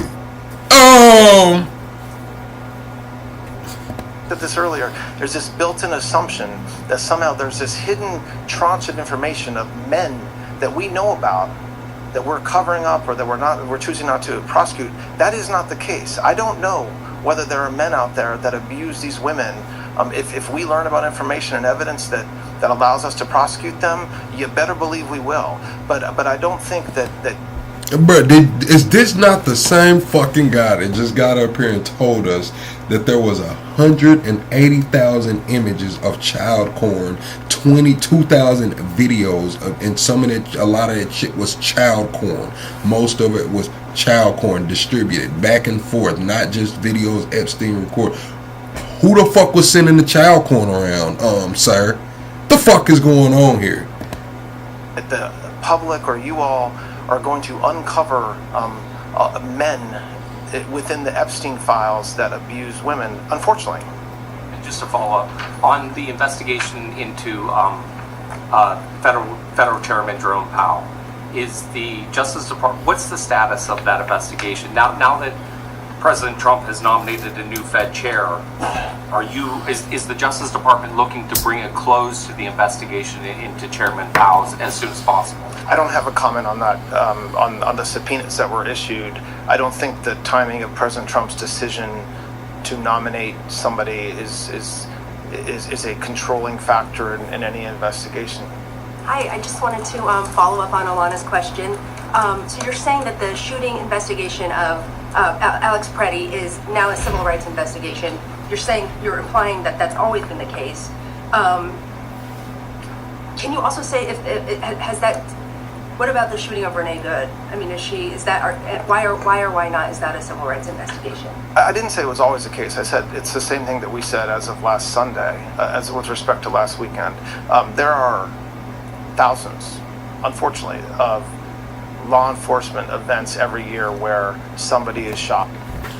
Hey, Coralie, shut the fuck up. You said, why do I want to see that I'm part of the problem, nigga? I said I didn't want to see them images, motherfucker. You just came here running your mouth. I said that these motherfuckers need to go to jail. He's saying ain't nobody abused nobody. If somebody abused some people, they would be prosecuted. Only motherfuckers we seen prosecuted was Epstein and Maxwell. 180,000 fucking images. Some of that shit was sent back and forth. They know who all these emails was sent back and forth. They knew who the fuck was getting that corn and shit too, man.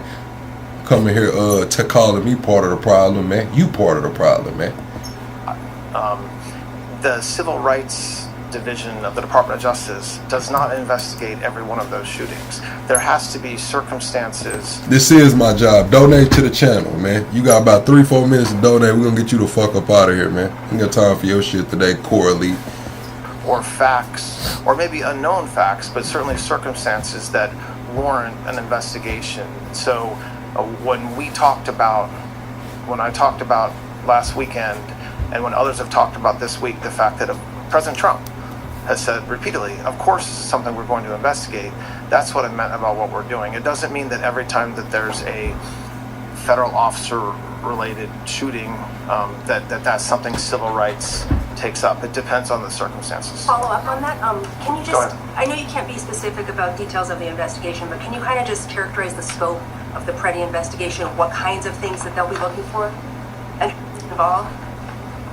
Well, I mean, it's an investigation. How does this affect my life? If the fucking technocrats and the decision makers are all fucking circle jerking PDFs, I think it's gonna affect my life, you know, especially if this is some bipartisan shit, you know what I'm saying? If this is some bipartisan, we're fucked, man. Our kids are fucked. It's screwed, man. You can't do nothing, man. Talking about all of this shit, man, open borders and shit. Well, a lot of open border shit was trafficking, wasn't it? Shit's been going on. Motherfuckers getting flued out.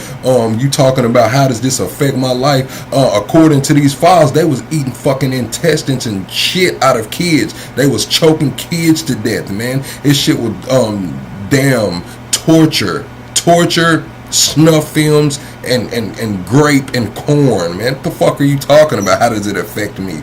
How the fuck doesn't it affect me, man?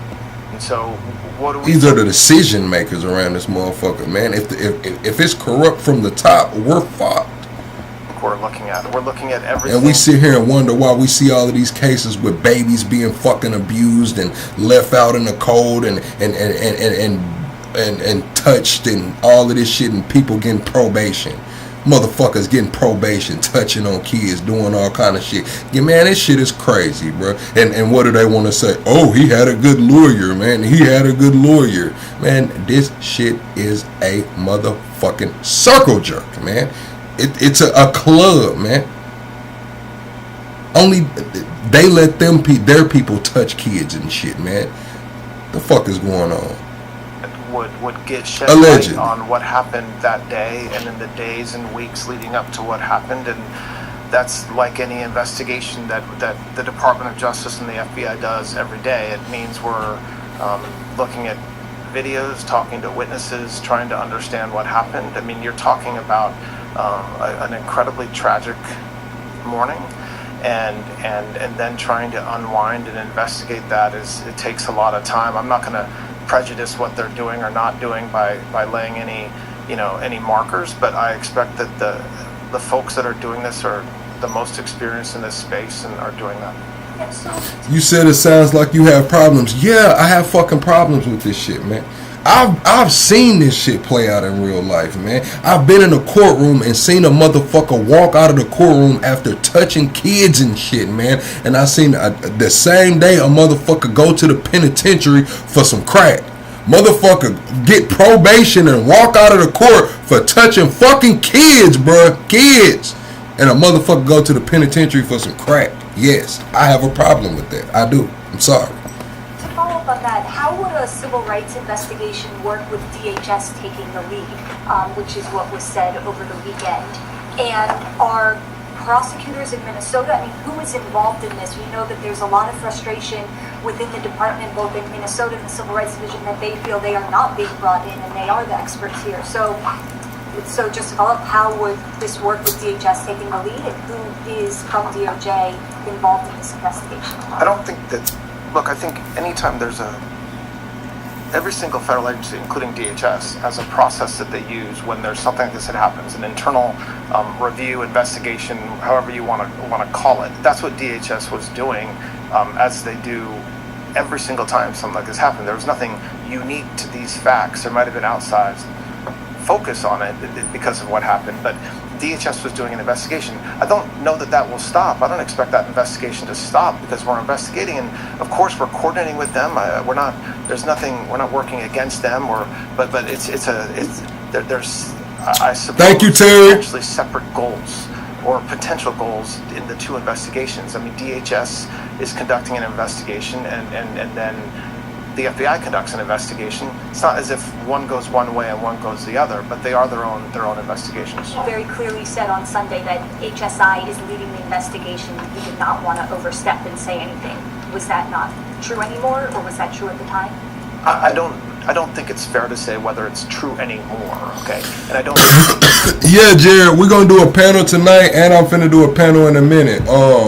In about the next hour, I'm going to do a panel over here, and then we'll come back tonight for another panel. It's also, I don't want to say who's lead or not. Don Lemon got charged with the, I guess, KKK and the FACE Act for walking into that church the other week. They actually charged him. He was booked into jail and released without bail. So Don Lemon probably got to go to a few court dates behind that shit. Not lead. I don't even really know what that means in the course of an investigation. The FBI is investigating. They are for sure coordinating with Secretary Noem and her folks as well. And I expect DHS is also continuing their investigation to some extent. And there's outside folks on this. This happens, like I said, thousands of times a year. And it is tragic every single time it happens. And it's tragic this time like it's tragic every other time. And so there is a process that has to be allowed to play out. Thank you, Kingdom. With these law enforcement organizations and certainly with the FBI as well to allow this investigation to go on. You've talked about the expectations. Thank you, I am. Epstein files. Do you agree that the DOJ itself, senior officials at the DOJ, played up those expectations for the first half of this year? I'm just sort of trying to understand what responsibility does the Justice Department have for the criticism that has come over the handling of the Epstein? Nah, they released him without bail. You know, they let him walk, I guess signature bond or whatever. The judge released him without bail. So he's out. He's out. I'm not commenting on criticism. People can criticize all they want. My point was just to make plain that when it comes to what we've been doing the past 2 months and why we weren't able to complete the review of over 6 million pages. Okay, so you're talking about 2 Eiffel Towers, okay, of pages in 30 days in a way that made sure we complied with the act, right? So the act had multiple requirements. Get it done in 30 days, and you better not release any victim information.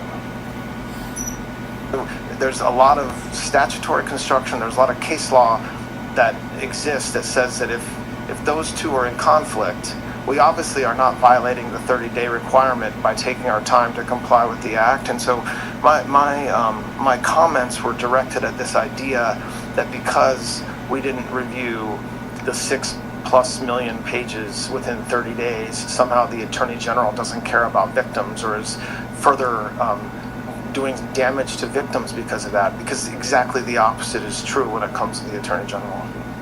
Sir, I have questions on Epstein and Minnesota. First on Minnesota. For transparency, would you commit to All right, here's another leaked document. This is from July 24th, 2015. This is Epstein to somebody in Russia. It says, "How are you? I need a favor.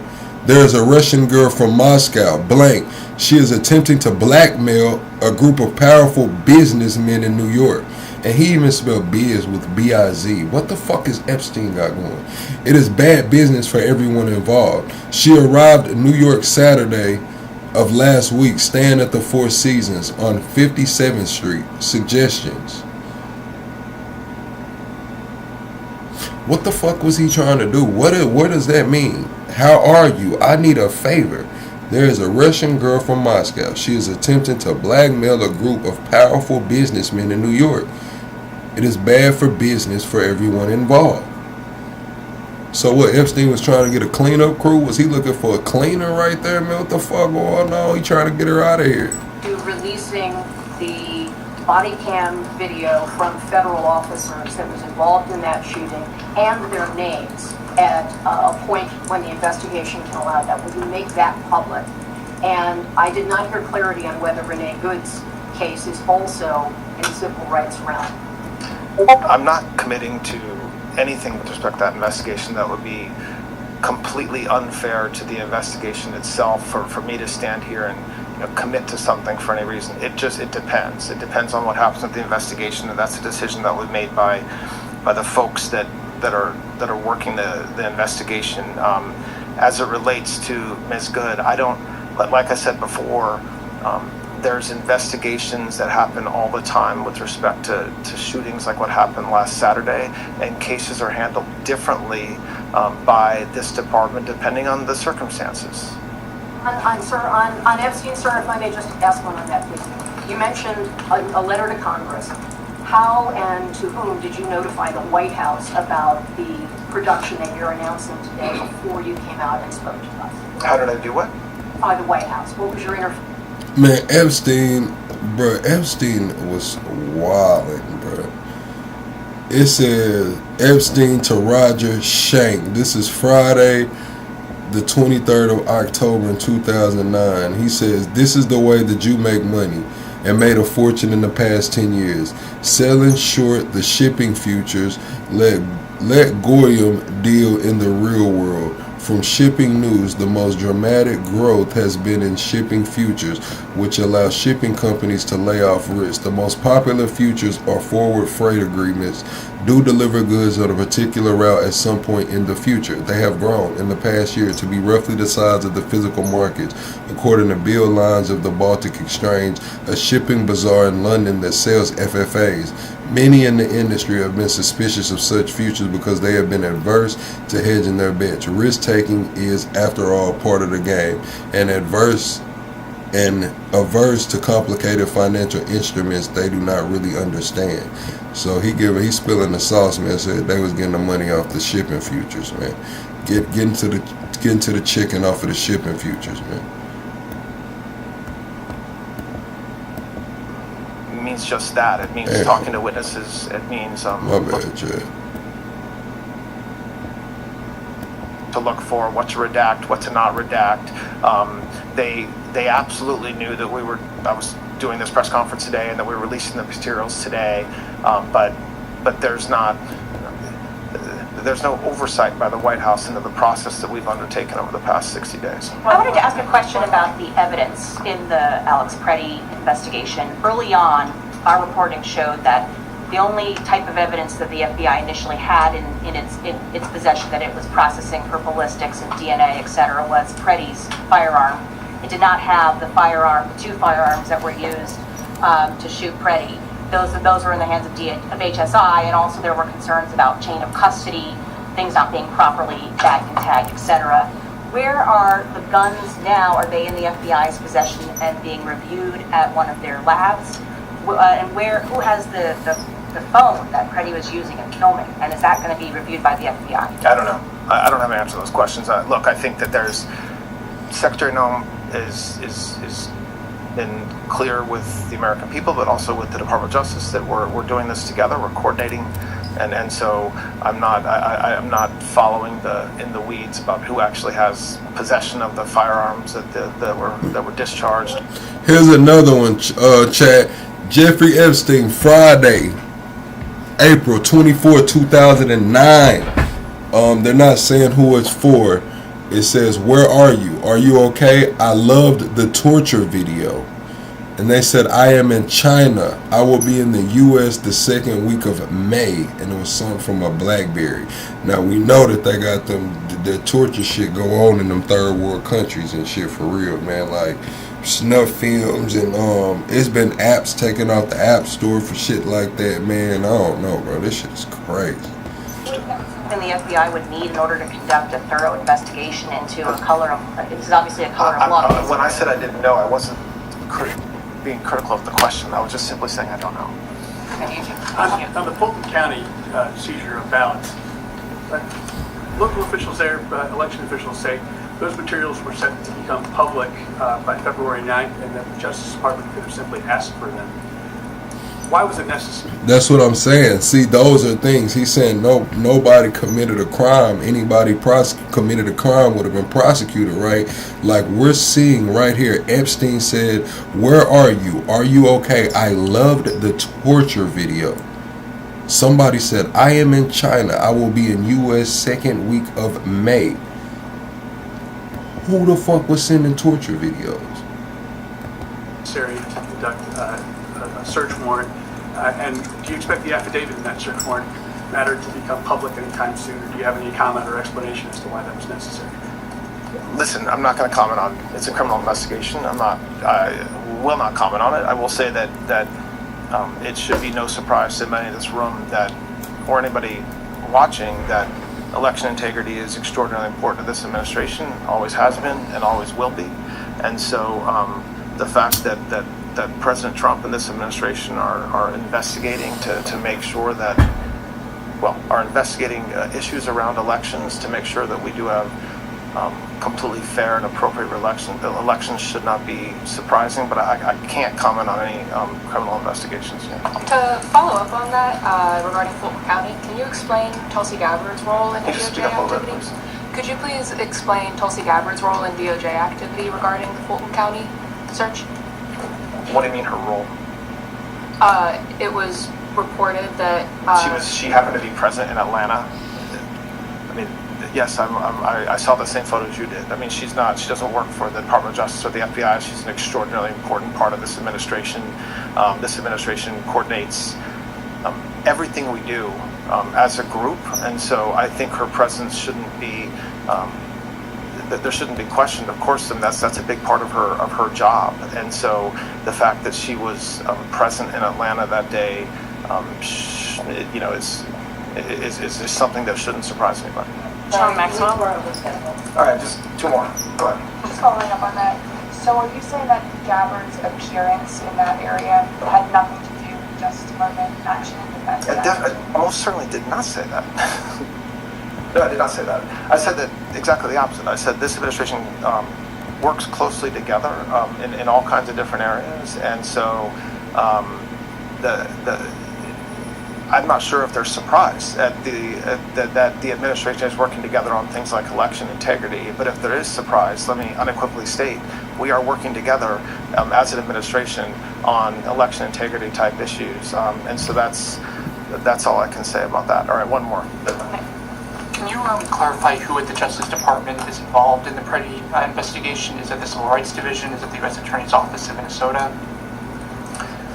So I want to be careful about, I want to choose words carefully about involved. Investigations like this are led by law enforcement, so that's the FBI. There's coordination with the civil rights, with Harmeet Dillon's group, and there's trial attorneys there that this is their lives. They've done this for decades, and so to the extent there's questions during an investigation that require a trial attorney to weigh in, or if you need a civil rights attorney to draft a search warrant or help with an investigative process, I expect the Civil Rights Division here at Maine Justice will be part of that effort. But I don't want to overstate what's happening. I don't want the takeaway to be that there's some massive civil rights investigation that's happening. This is what I would describe as a standard investigation by the FBI when there's circumstances like what we saw last Saturday, and that investigation, to the extent it needs to involve lawyers at the Civil Rights Division, it will involve those. All right, thanks a lot, everybody. I appreciate it. They're at the same kind of investigation. Do you have comment on the career prosecutors that are resigning in Minneapolis? All right, chat. I'm double tap the screen, shut a live out. Let me pull up this next clip. Hold on, let's see. Files also show that Epstein repeatedly took the fifth during a 2016 deposition when asked more than a dozen questions about former President Clinton. Among them, several about whether Mr. Clinton visited Epstein's private island and flew in his private plane. The former president has denied ever having visited the island. So has Elon Musk, yet the files contain at least 2 emails discussing just that. In one from the 24th of November 2012, Epstein writes, "How many people will you be for the heli to island?" Musk responded the next day that it would probably just be him and his then wife, adding, quote, "What day/night will be the wildest party on our island?" A year later, Musk wrote Epstein saying, quote, all right, chat. Y'all double tap the screen, shut a live out. We finna get into the panel over here. We finna do the panel right quick, man. We finna do a panel. Hold on, let me make sure that we live, man. Alright, chat. Boom. Boom. Alright, chat. We live on Debate Nation right now. I'm gonna post a link. Boom, right there. Drop the link. I'm gonna drop the link in the Discord as well. If y'all wanna join in on the panel, man, and give y'all thoughts and opinions about this Epstein debacle, I'm gonna have the link on the post. If you go to my wall, the link will be on the post on the wall. Let me get there. Boom. Create post. I'm gonna read some more of these Epstein files while we're on the panel. Join panel now. Boom. Alright, chat. Let's see. Alright, it should be on there. We should be live on Debate Nation. Yeah, we are live on Debate Nation. Hold on. Let's get this shit together.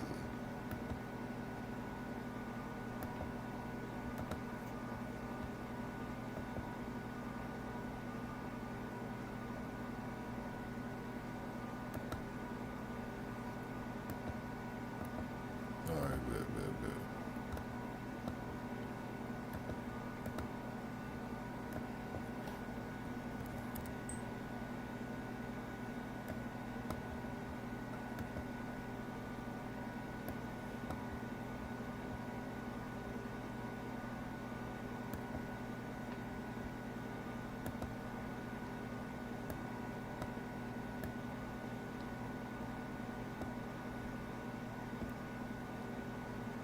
Alright, chat. We in here, man. Banners, show. Why is that blue? Let me get this shit. Alright, man. Boom. Chat. Alright, chat. We're gonna do a panel, man. See if anybody wants to join up on the panel. Anybody has anything to say, they want to get involved, man. And now is the time. Now is the time, man. We do have the link posted on the wall and on the community tab. You said it's always some what?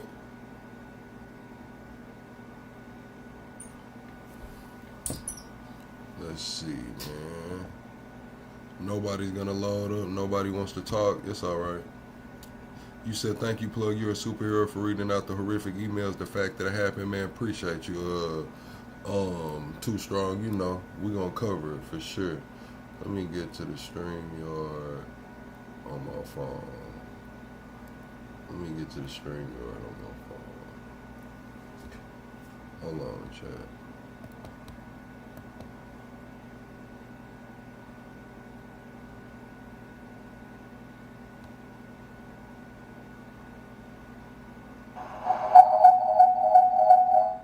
The hell is going on? Alright, there. Boom, there we go.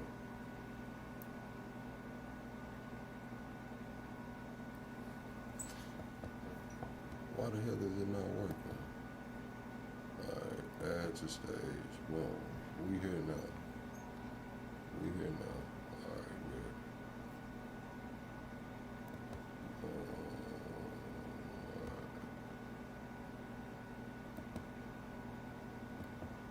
Alright, here come Carlos. Boom. Alright. Carlos, what it do?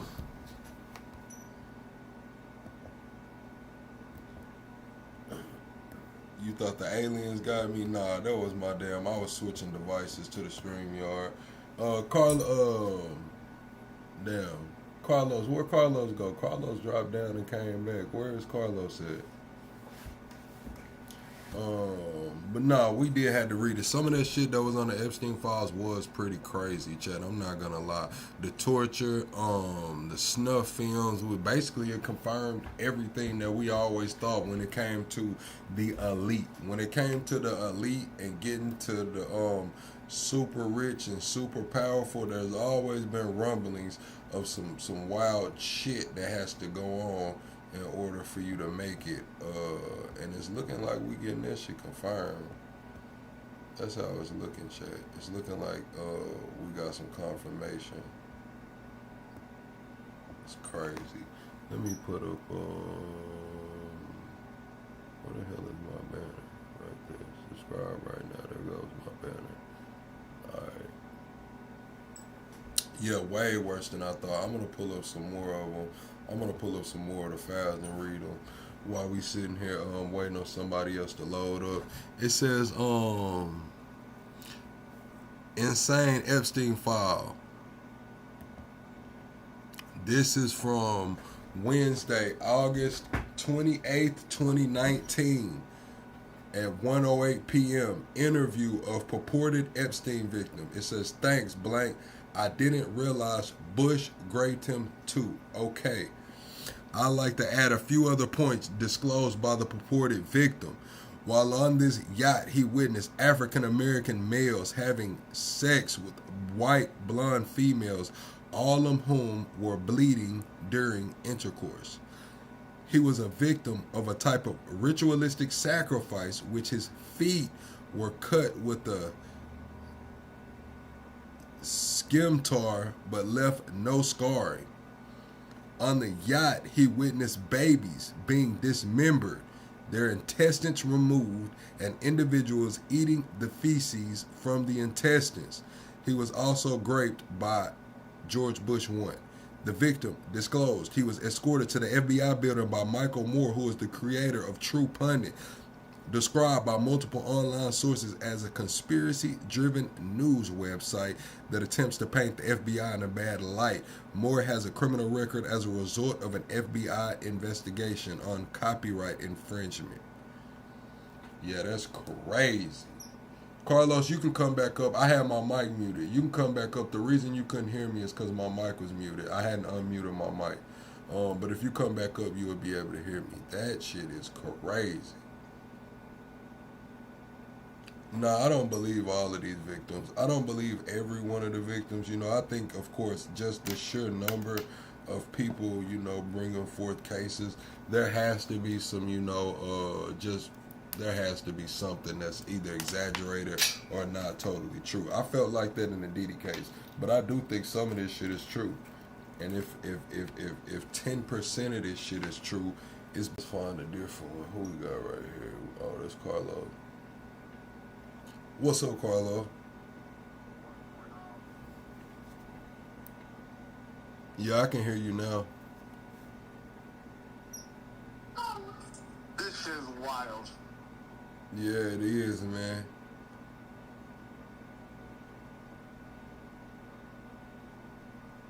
It says, What the? They were saying Eminem are in the files and.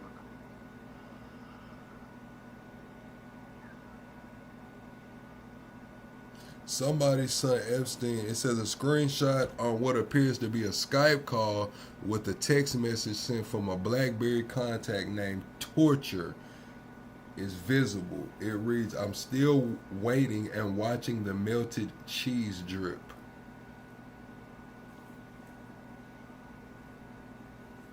That's what Epstein got a message from Torture. It says, "I'm still waiting." No, Torture sent him. Yeah, it says, "I'm still waiting and watching the melted cheese drip." That shit burns. That shit is crazy, Chad. That shit is crazy, man. I don't think it's gonna make a difference though with MAGA. That's the unfortunate part. That's the scary part. You don't think it's gonna make a difference? I think it will with a lot of MAGA's base. I think it will. Mike in the chat is saying he doesn't believe it. I mean, there are gonna be some diehard Trumpers, you know, that can't do no wrong. A lot of this is, you know, I don't think every single allegation is 100% true. When you look at the timeline, it was right around the time of the election, leading up to the election. But do I think a lot of this shit is true? Yeah, hell yeah, of course. But I do think there were some people that just, you know, threw their pole out in the water too to see what they can get. Oh, for sure. Don't get me wrong. I agree with you 100%. Is all of it true? Is every single victim telling the truth? Maybe not. But if you have 17 people coming to accuse you, where there's smoke, there's fire.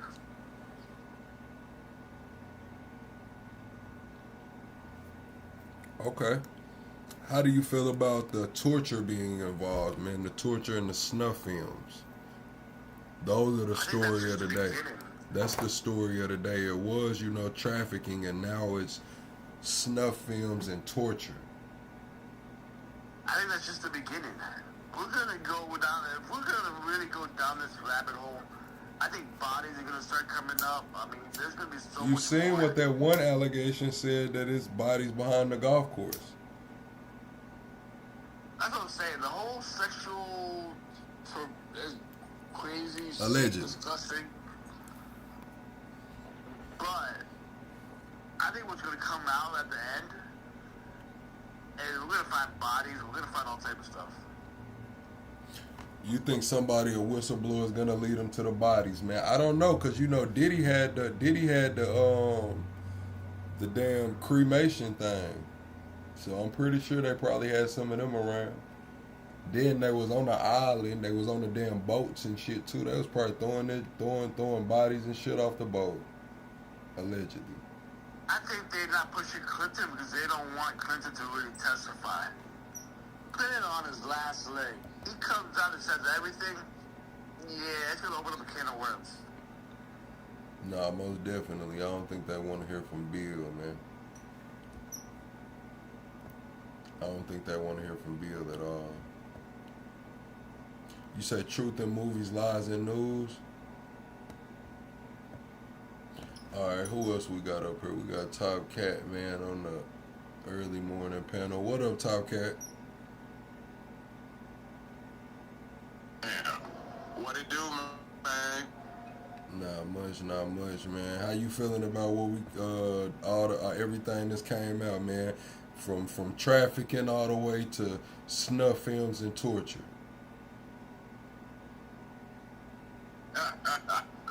I'll get back to you. I just got on here. I told you I was going fishing. I Okay. just heard what you was talking about. Huh? Yeah, they say they got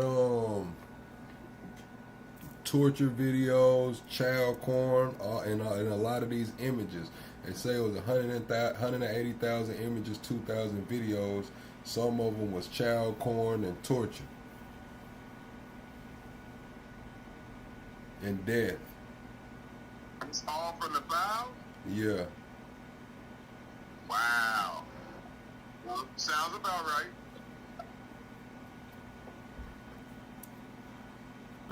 Nobody's been arrested. They could go back to what they talking about. Shit been happening since the damn 80s. Yeah, so you got damn near 40 years of at least one thing happening a day type shit. Uh-huh. Damn, man, that shit is crazy, man. Do you think it's a hoax, or y'all think it's like it's going on and you got to do that to get a certain level of power? Cause they got Elon in there, man. Elon trying to party, asking for girls. They got Stephen Hawkins in there, Pusha T, Jay-Z. I want to see on the international stage how this plays out.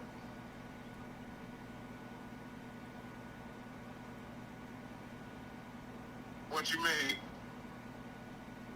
We're focused on America right now, but I want to see more of the international as well. Well, you know all them over the seas cats and nasty. It ain't gonna affect them the same way. Right, because a lot of that trafficking and shit does go on over there. A lot of those torture and red rooms and shit like that, that's happening in these third world countries and being live streamed to the dark web. Yeah, they've been nasty for a lot of years. They the under the bridge people. We don't know what's going on with them. No, I get that. I'm just saying, it's gonna be interesting to see how this plays out on the international stage related to Trump's international policies. Oh, you talking about face saving, basically how the rest of the world is going to look at this even going on, kind of like with the brand stuff and the male wife. No, we have had Israel. No, we have had Israel. I mean, the diplomats have been accused of it, and they have left, and this and that. So I want to see like what other international leaders are accused in these files. Here it go right here. Jeffrey Epstein. This is from the Bureau of Prisons. This is one of his psych evals, clinical intervention. This is before he died. This is before Epstein died. Subject, it says focus. He was seen by writer while he was on psych observation. The eating shower chart indicated yesterday he ate dinner, drank liquids, took a shower when offered. The psych observation log noted he brushed his teeth, went to a legal visit, talked about business, and invested to an inmate companion, ate and slept. When interviewed, he stated he cannot remember what happened in the shoe that caused the marks on his neck. He stated that 5 days before he had only slept for about 30 minutes each night because of noise in the shoe. He stated he is anxious about going back to the shoe because he stated he's going back to a place where he had gotten marks on his neck and does not know how it happened. He said he has an appetite and is eating. He is waking up every 1.5 hours and all of that. So this is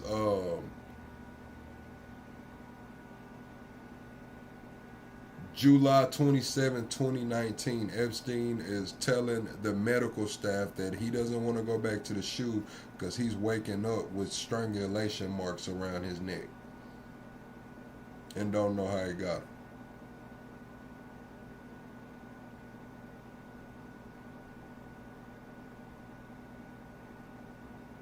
That shit sound crazy, man.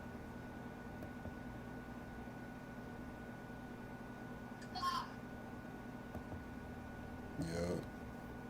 So do they have like files of like showing marks on them and everything? No, I'm reading this document. It's regulation number 76318-054, Unit Team 5, Bureau of Prisons, Psychological Service, Clinical Intervention, Clinical Contact.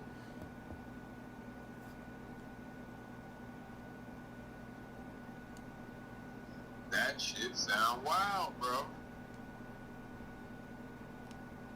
Mm-hmm. Some vampires and shit, people with neck shit in jail. What the hell going on? I wish I could show y'all these pictures, man. I wish I could pull the pictures up. It's crazy. They got. The scary part is I don't think we hit the wild stuff yet. They got Weinstein, like, it's a kid laying on his back. What I'm presuming is a kid laying on the floor on his back. It's looking like Eric Weinstein, like, on all fours over the kid, man, with somebody sitting at a table behind them with an American flag tablecloth and their feet kicked up on the table. They got the victim's face, well, the person laying down face blurred out, so I'm assuming that they were underage. Yeah. I thought it was wild. It gets wilder than that, and I don't know. How do they have so many of these incidents? Like, come on, everybody got to be exposed. Damn. This shit is wild, bro.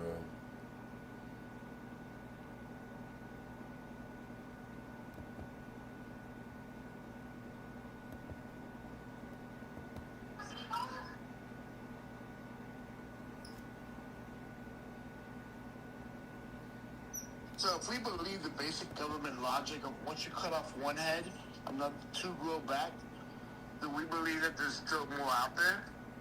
As big?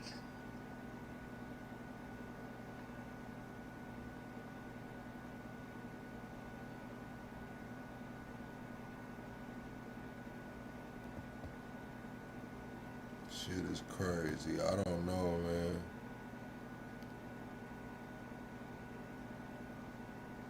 We can't sit here and automatically just believe that all these people turned Christian after Epstein got caught.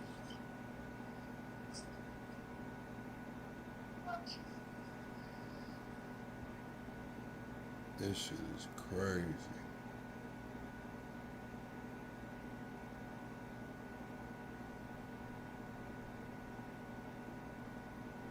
Yeah, this shit is wild. I'm just sitting here looking at some of this shit, chat.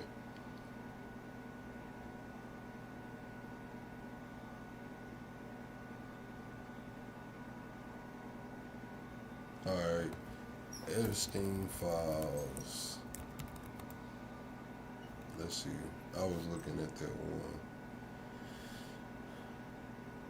What? They got a picture of Epstein laying on a booty? Wow.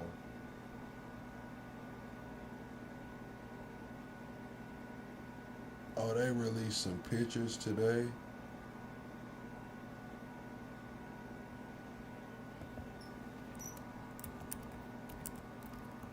I can probably bring up some of these pictures. I just can't bring up, you know what I'm saying?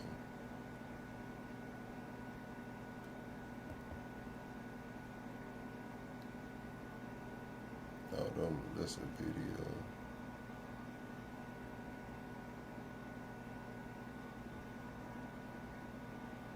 Oh, allegedly. Is they saying this? Who the fuck is this?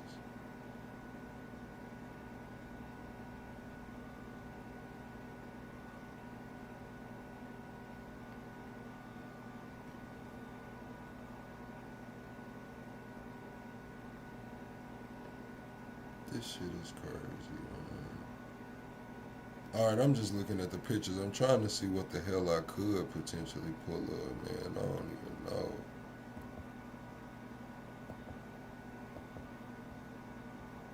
Hold on, let's see.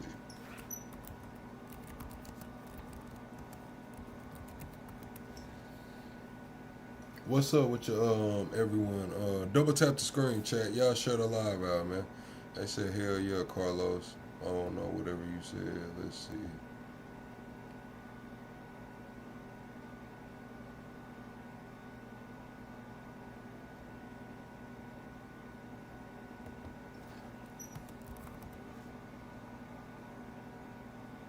I'm in the zone right now.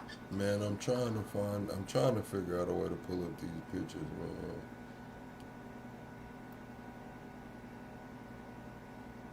They say Mick Jagger was in the motherfuckers.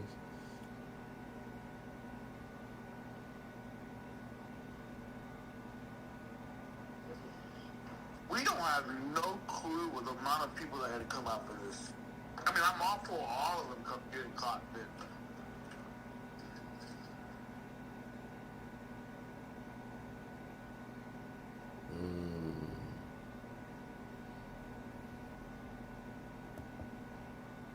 This shit is wild, bro.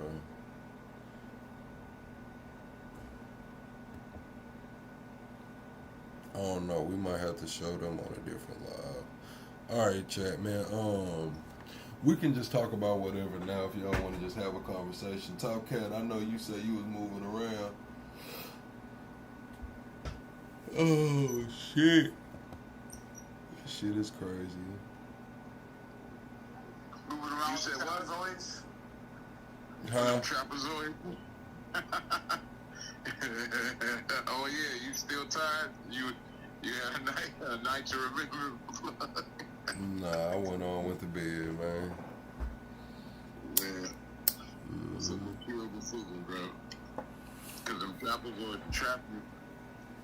Shit crazy, man. Damn, y'all. What's up, Punch? So who do you think the next major person is gonna be that gets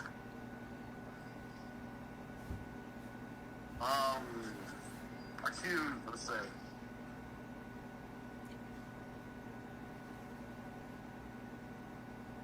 You talking about the next major person to lose their life? Like That's a wild fucking question, Carlos. I don't fucking know. No, I said accused. I didn't say nothing about losing nothing. Oh, accused? You talking about in this Epstein shit or just what? Shit, I don't know. It's been a lot of new names come out, man. Did nobody know Jay-Z or fucking Pusha T was in the Epstein files? They accused their ass today. Allegedly. Well, I asked because, like I said a minute ago, if this was such a big thing, who replaced Epstein? Because somebody replaced him. Diddy. Until he went to jail, it was Diddy. Hell, that's why I'm saying they merging. When you hear Weinstein, Epstein, then you hear Jay-Z, Pusha T, and you look around and Diddy and his shit he had going on, I think it's Diddy, allegedly. But you think Diddy was on that level? I think they trained Diddy. Hell yeah, Diddy on that level. Shit, I think they trained Diddy was a billionaire. I think Diddy ran the blackmail operations for the black folks. I'm not talking about money and all that. I'm talking about a level of... He got the key to New York. I'm not talking about that. I'm talking about a level of evilness. Hell yeah.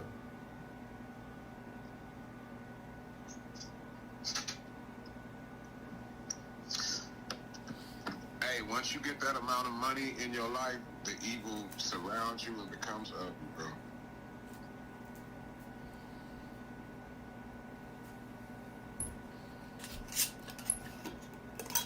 I mean, we watched that girl on Soft White Underbelly. We watched her talk about the Diddy party, how they was allegedly bringing the little people in there, you know, dressed as like Chinese little dolls and shit. She said that the only way you could get in there is you had to get the slippers. You had to have a special pair of slippers to get into the house.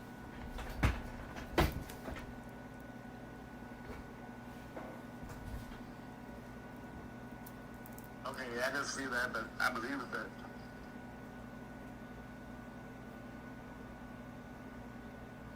She said that alleged. She didn't never say that there were underage there, but she alluded to it. She just called them little people. And that was, you know, that's what she just kept saying. They brought some little people in there, and that's when she got confused.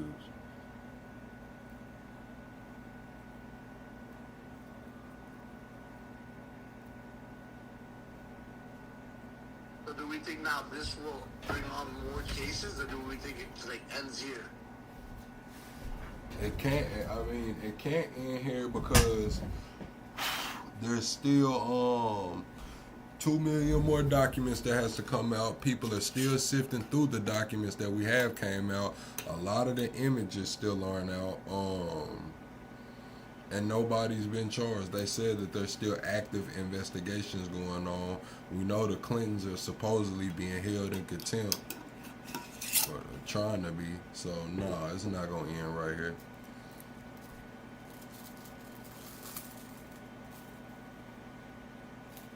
Nah, Tony, I don't think I seen the one with her daughter.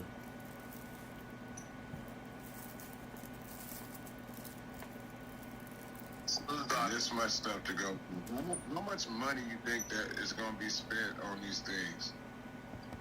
You know, to end the situation. How much money is it going to cost to try all these different situations?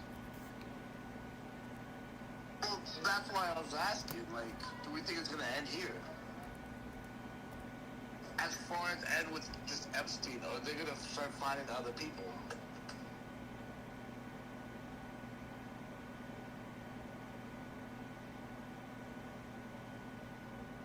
My bad, I couldn't even hear you, Carlos.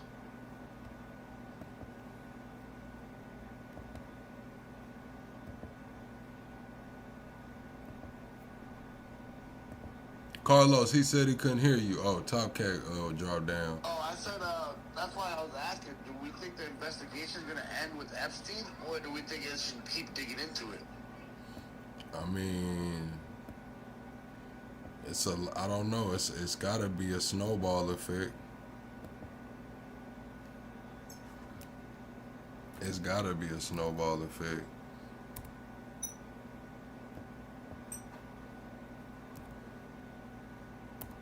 Like, that's another reason I said this is all just what they want us to find. Because if not, I mean, there has, like you just said, there has to be a snowball effect, which means they should be indicting more people. Which means we should be getting more names of, like, people, masterminds. Not just, like...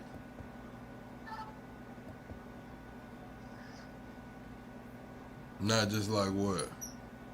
Not just like, customers, let's call them. There's the actual mastermind behind it all.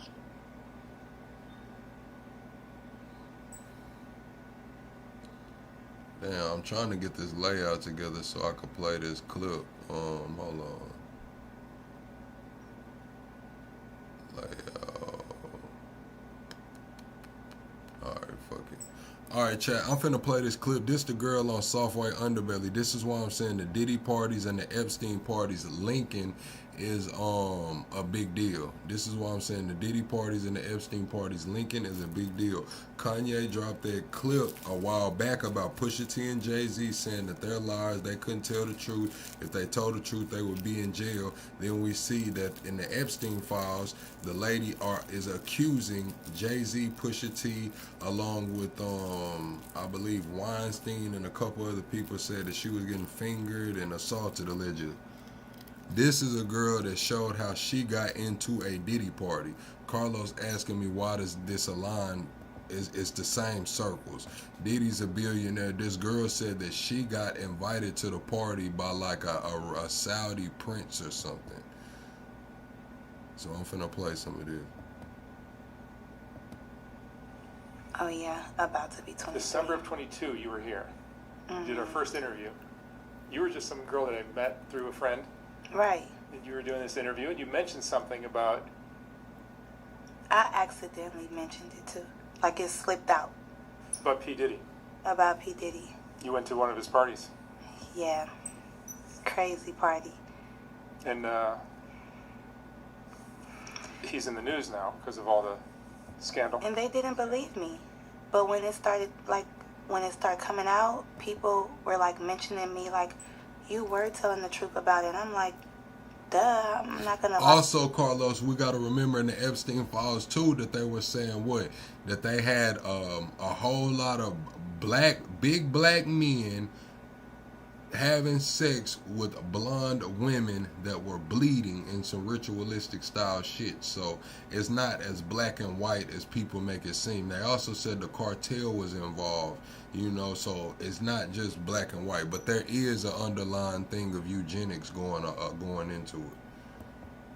Something like that, and I kind of like tried to briefly talk about it because I knew it wasn't going to seem true because it was just too much. It was too crazy. It was too crazy. People were going to think that I was just lying. It had like a lot of people involved, celebrities and stuff. So I was trying to be real vague about it. But that party. So you got to think, she knows celebrities. This girl right here, we can't expect her to know politicians or technocrats, and the only people she's gonna know is celebrities, you know. But she was probably or could have been around anybody, just not knowing who the fuck she was around. Because she was invited there by a prince. I think it was a Saudi or Arabian, some kind of prince invited her to this party. So it's some money in the motherfucking room. How did you get invited to it? By being with a prince. You said, sorry, this clip looks AI. No, it's not AI. Soft white underbelly probably got a red over there. He probably got a $10,000 camera around that motherfucker. Look like you in the screen with her, bruh. That's called quality right there. Good quality. He lived in Glendale, California. And, you know, long story short, I got out of this crazy little contract and I was looking for somebody to invest in me. And I knew somebody who knew somebody that was like, I want to introduce you to a prince. He know a lot of celebrities, producers and stuff. So I never put two and two together that this prince knew P. Diddy as When you the say producer. prince of what?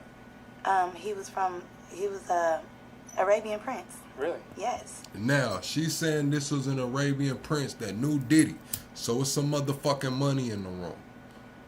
So do y'all think the Arabian prince was just hanging around celebrities, or he knew, you know, he could wiggle his way around this motherfucker? He really was a prince for real. But I wasn't worried about him being a prince. I was worried about who he actually knew.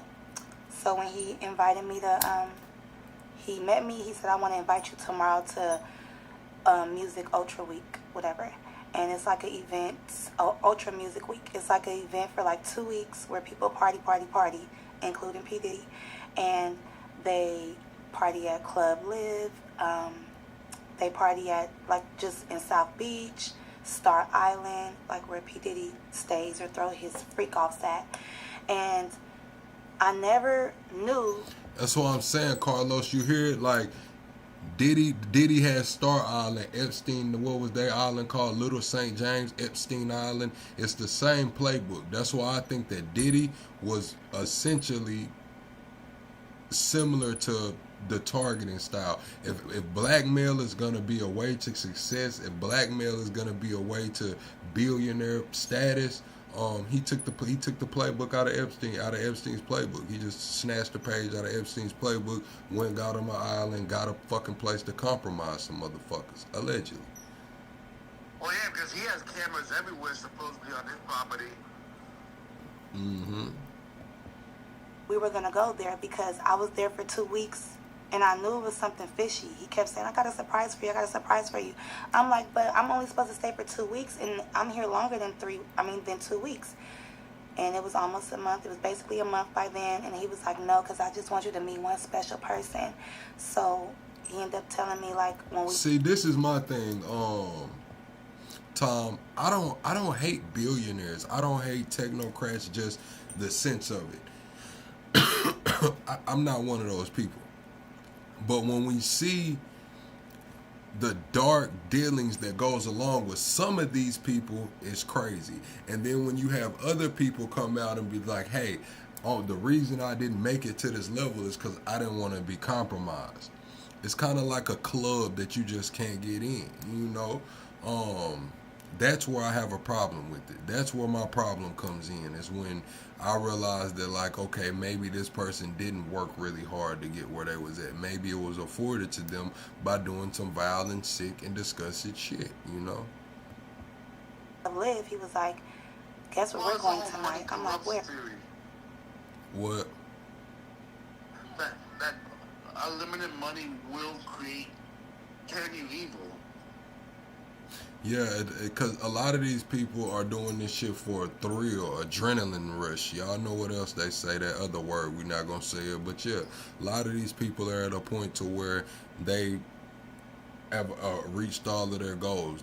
No more money will make a difference for them, you know. So some people just don't know what to fucking do with their time. Some people turn to drugs and they ruin their life with drugs. Other people are adrenaline junkies in ways of, like, you know, NASCAR racing or jumping out of planes. these people are just fucking sick and disgusting, and that's how they get their fix. Yeah, it's like people buying toys. The more money you have, the bigger the toys are. To P. Diddy's house. I'm like, oh, really? I'm like, that's crazy, because I hear a lot about P. Diddy, and I'm like, his house for what? Like, to go sing? He's like, no, he's throwing this wild party, da-da-da. I'm like, oh, okay. So we went from Club Live. It ended at, like, the clubs end at, like, 3 or 4, and not 2, like how out here is. So we waited around the mansion, the Prince's mansion, for about an hour. And then as soon as 6:30 hit, we went. We all got in the car, like a big Uber, and me and all the other girls. Now, mind you, I'm the only black girl. So I'm like, oh, yeah, you know, I'm about to meet P. Diddy. Oh, you know, like, I'm probably going to have to sing for him, da-da-da. And I just tried to, like... I'll probably going to have to sing for him. Oh, shit. It's not funny, man. It's not funny. So we get there, and that's when stuff got weird. And that's why they lock up our phones, because they know what we see in there, you know, it's he can get in trouble, like right now. So basically, so we arrived, security guard patted us down, they put our phone. They cut the stream. Soft White cut the stream, man. Let me get this shit down, man. They say Soft White done cut the stream on me, man. Carlos, you still here? Yeah, I'm in. I think they cut the stream on me, man. Hold on, chat. Dad, you talking too much. Go look and see if they cut the stream. Is the stream back up? Nah, they saying streams down. Yeah, they saying the streams down, man. Alright, so we had the, let me see. Y'all press 1 if the stream back up, man. Well, it's up on the debate nation. Yeah, I know. I'm talking about on the plug station. Because I was playing the clip from plug station. Sonny said we back. Alright. Soft White Underbelly ain't going for that shit, man. But I was just trying to play the clip where she talked about getting in there and seeing the little people. She never said kids, but she just said little people.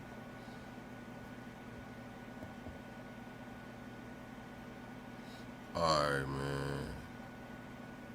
Damn, Carlos gone too. They saying they got some explosions in Iran. Damn, I can't believe they got us out of their chat. You said it was never down. I'm back. I'm here. OG Pal said my stream was never down. When the stream went down, what did it say? Did it say stream suspended? Let me see if I got a notification. No, I didn't get a notification. Did it say stream suspended?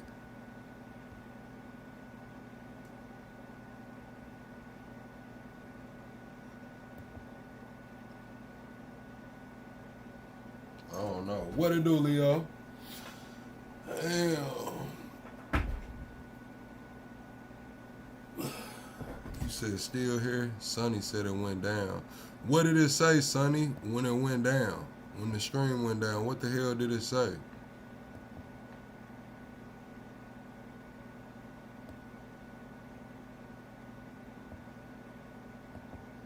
That might be your damn Wi-Fi. So the bubble case is closed. They can't get unlocked until we walk out. So as we're in there, the only way of us taking any type of pictures is if we get in the photo booth. He has like a Team Love photo booth or whatever. Take like 4 pictures. So I, got pictures. I still got everything in my Snap too, like of the photos, everything. That's all you could get. So I'm walking around or whatever. So one of his sons, I'm not going to tell you which one, but it was like recruiting like whoever they wanted to go inside the house, because the You said my other live is there now. It went down for you too, loot uses. You say it popped back up. Nah, I had took that down. I had took off the little Soft White Underbelly clip. I just put it back. But if it says stream suspended, that means Soft White Underbelly wasn't trying to let us watch this motherfucker. Is inside the house and in the backyard. So you have the pool, and they're playing loud house music, like Mark. Oh, it was down. Useless. You saying it was down? It said stream suspended. Nobody else. You and Sonny. Sonny said it had a loading screen. You saying it said stream suspended. I don't know. The house music, it makes you feel kind of woozy, first of all, because it's like a rave or something. Dun, dun, dun, dun, and it's real loud, so you can't really see nothing, but you're seeing everybody like walking around drunk, hopping around. So now she's saying it's like a rave. Everybody's walking around drunk. They getting in that mode. It's 7 a.m. So the sun is like coming up, and people are walking around naked, period. Let's get into it. They're walking around naked already, and they're in the pool skinny dipping, and they're drinking mimosas in the pool, but then it's like a waitress walking around giving people drinks, just passing people drinks, you know, and people are just taking them. Me, I don't drink like that, but I'm like an occasional drinker. Like, I'll drink if we're partying. Oh yeah, I'm gonna be lagging because y'all seeing my face from a different camera. Hold on, chat. I could pull up my other camera, but damn. Yeah, I'm finna end this live, man, on Debate Nation, and just cause nobody's on the panel, I'm gonna just go back to the what you call it, man, to the Plug Station channel.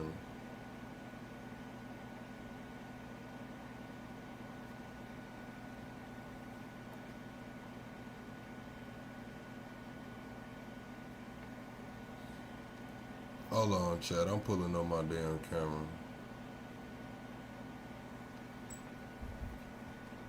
Alright, here we go.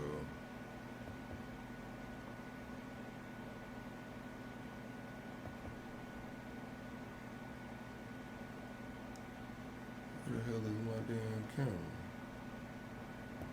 Okay, I need that one still up there. And then I need... Yeah. But I just had it in my hand.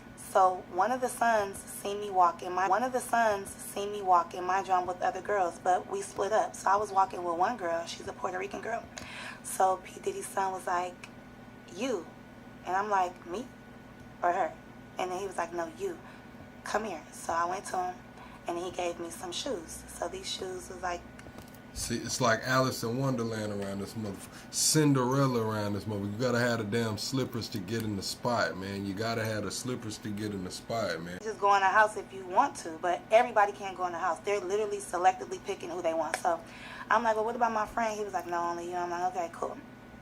I'm holding the shoes. I'm walking around. You know, I'm a good, loyal friend. I'm not gonna go inside a house where they said my friend can't go. So we just walking around mingling. But we tripping out, looking at everybody like they off, everything smoking and jumping around like hooligans. And so I seen P. Diddy or whatever, and I seen him with the Prince. I'm not gonna say what he was doing, but something really, I get real nervous. Something real crazy, because I don't like to really expose people. I could talk about me, but when it's about like me, my family, because it's us. But when it's other people, bro, doing something real sexual, that's all I'm gonna say. So that we can see, and so that we can get turned on, okay? So he's doing something with himself. And I'm like, girl, do you see him? She's like, yes. But mind you, we're screaming like, girl, do you see him? Oh my God, because of the music. And I'm just like, whatever. Then he starts to act like really obnoxious, like, I'm the king of the world, jumping around, doing all this stuff. So I'm like, okay, that's regular P. Diddy shit. But what got me was how he walked up to me and was like, why are you not in the house? And I'm like, what do you mean? He like, how are you enjoying my house? So we had a little talk or whatever. He started talking about all these things. Oh yeah, you're the one that, you know, I seen was telling me about the Prince. He's like, oh yeah, it's very nice to meet you. Like, your life is not going to be the same. Da da da da. We started talking about going to Cuba. Are you going to Cuba with us? I'm like, what? And that's the thing. I didn't really know about this. So this is when I start asking around or whatever. And I said that in the last interview. Cuba? To the point I ended up going in the house because he was on me like, go in that house. I'm like, okay. And then the person that he was dating at that time, we're not going to say her name, but we all know, she came and was like looking at him like, what are you doing? Because he was talking to me for too long. So she came to like rub on his shoulders or whatever, and he just pushed her. And I'm looking like real uncomfortable, like, oh, I know what this is about. I don't want to be in the middle of there or whatever. So that's what made me go into the house, because I'm like, okay, let me just go in the house. So I told my friend, like, wait right here, girl, let me just put on these shoes, see what this house is about. Walk up in there. I don't judge people, because at the time I was just smoking weed. But you know when people are out of their mind, and you know when people, you know what you don't want to be a part of. And it's just like, I'm seeing stuff that you see on the movies. This corner, this got going on. This corner, they over here doing this. This corner, they over there having sex. This corner, I'm just going to say, because I don't know what I can say, because I'm not trying to be incriminating myself, but they were dressed up like little Harajuku Barbies. Like what? Little people, okay? We're not going to say what type of little people, but like a fetish. And I'm looking like, what are they doing here? Like, dressed up, little red lipstick, like, they weren't supposed to be there.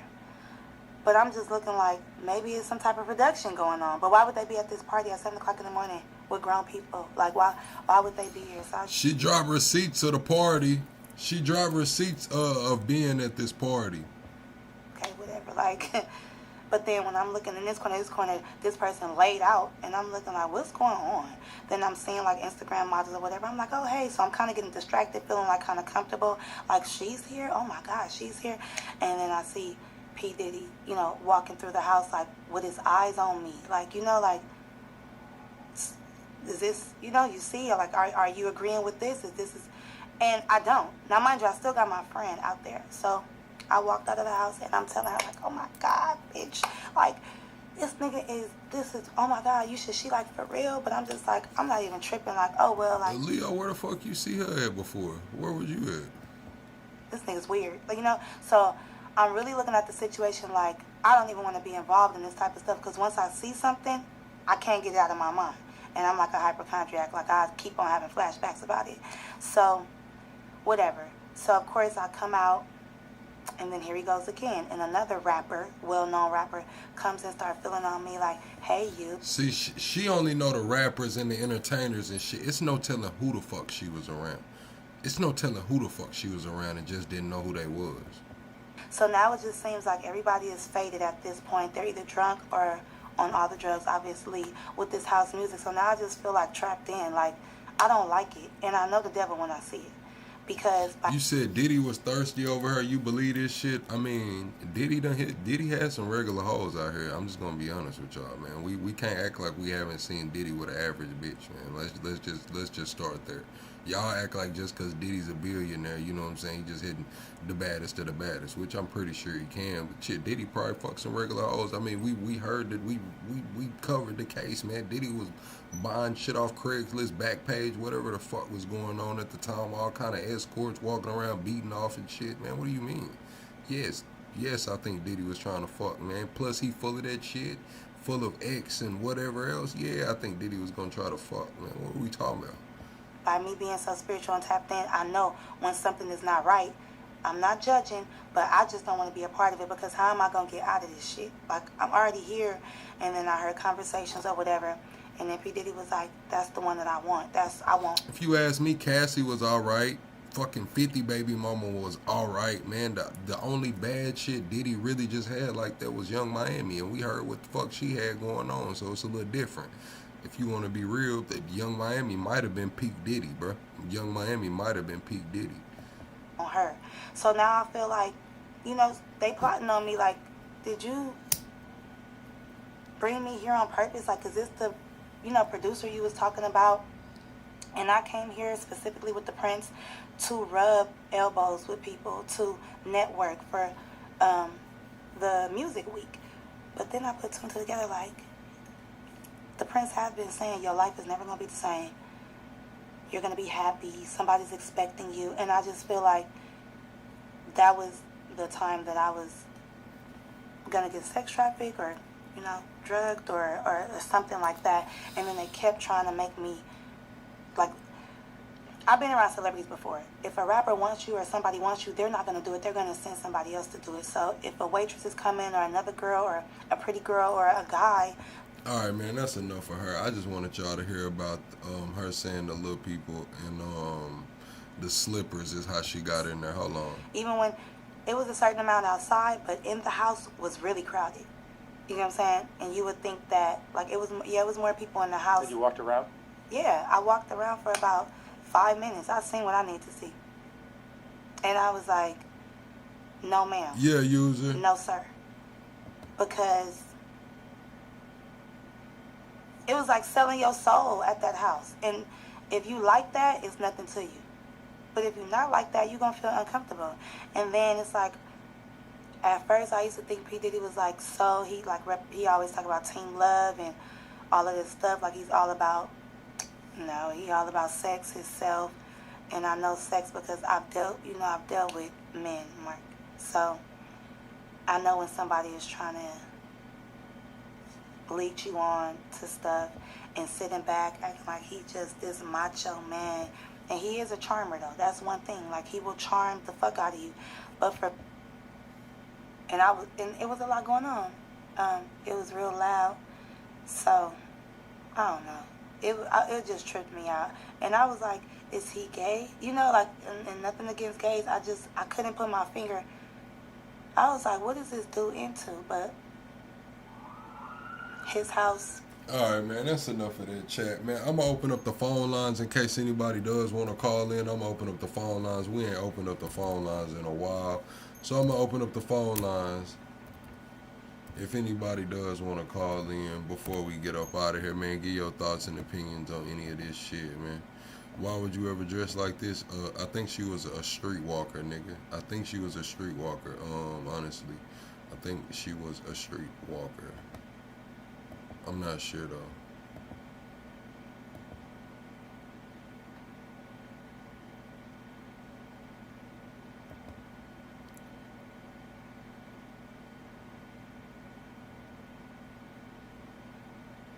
Is the phone line gonna open? Alright, there we go.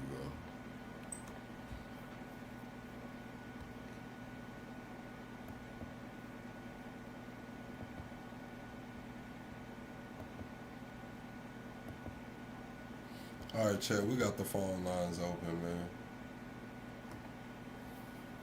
Chico, you say you would get flagged. You gonna say some wild shit. Yeah, she had been through hell, man.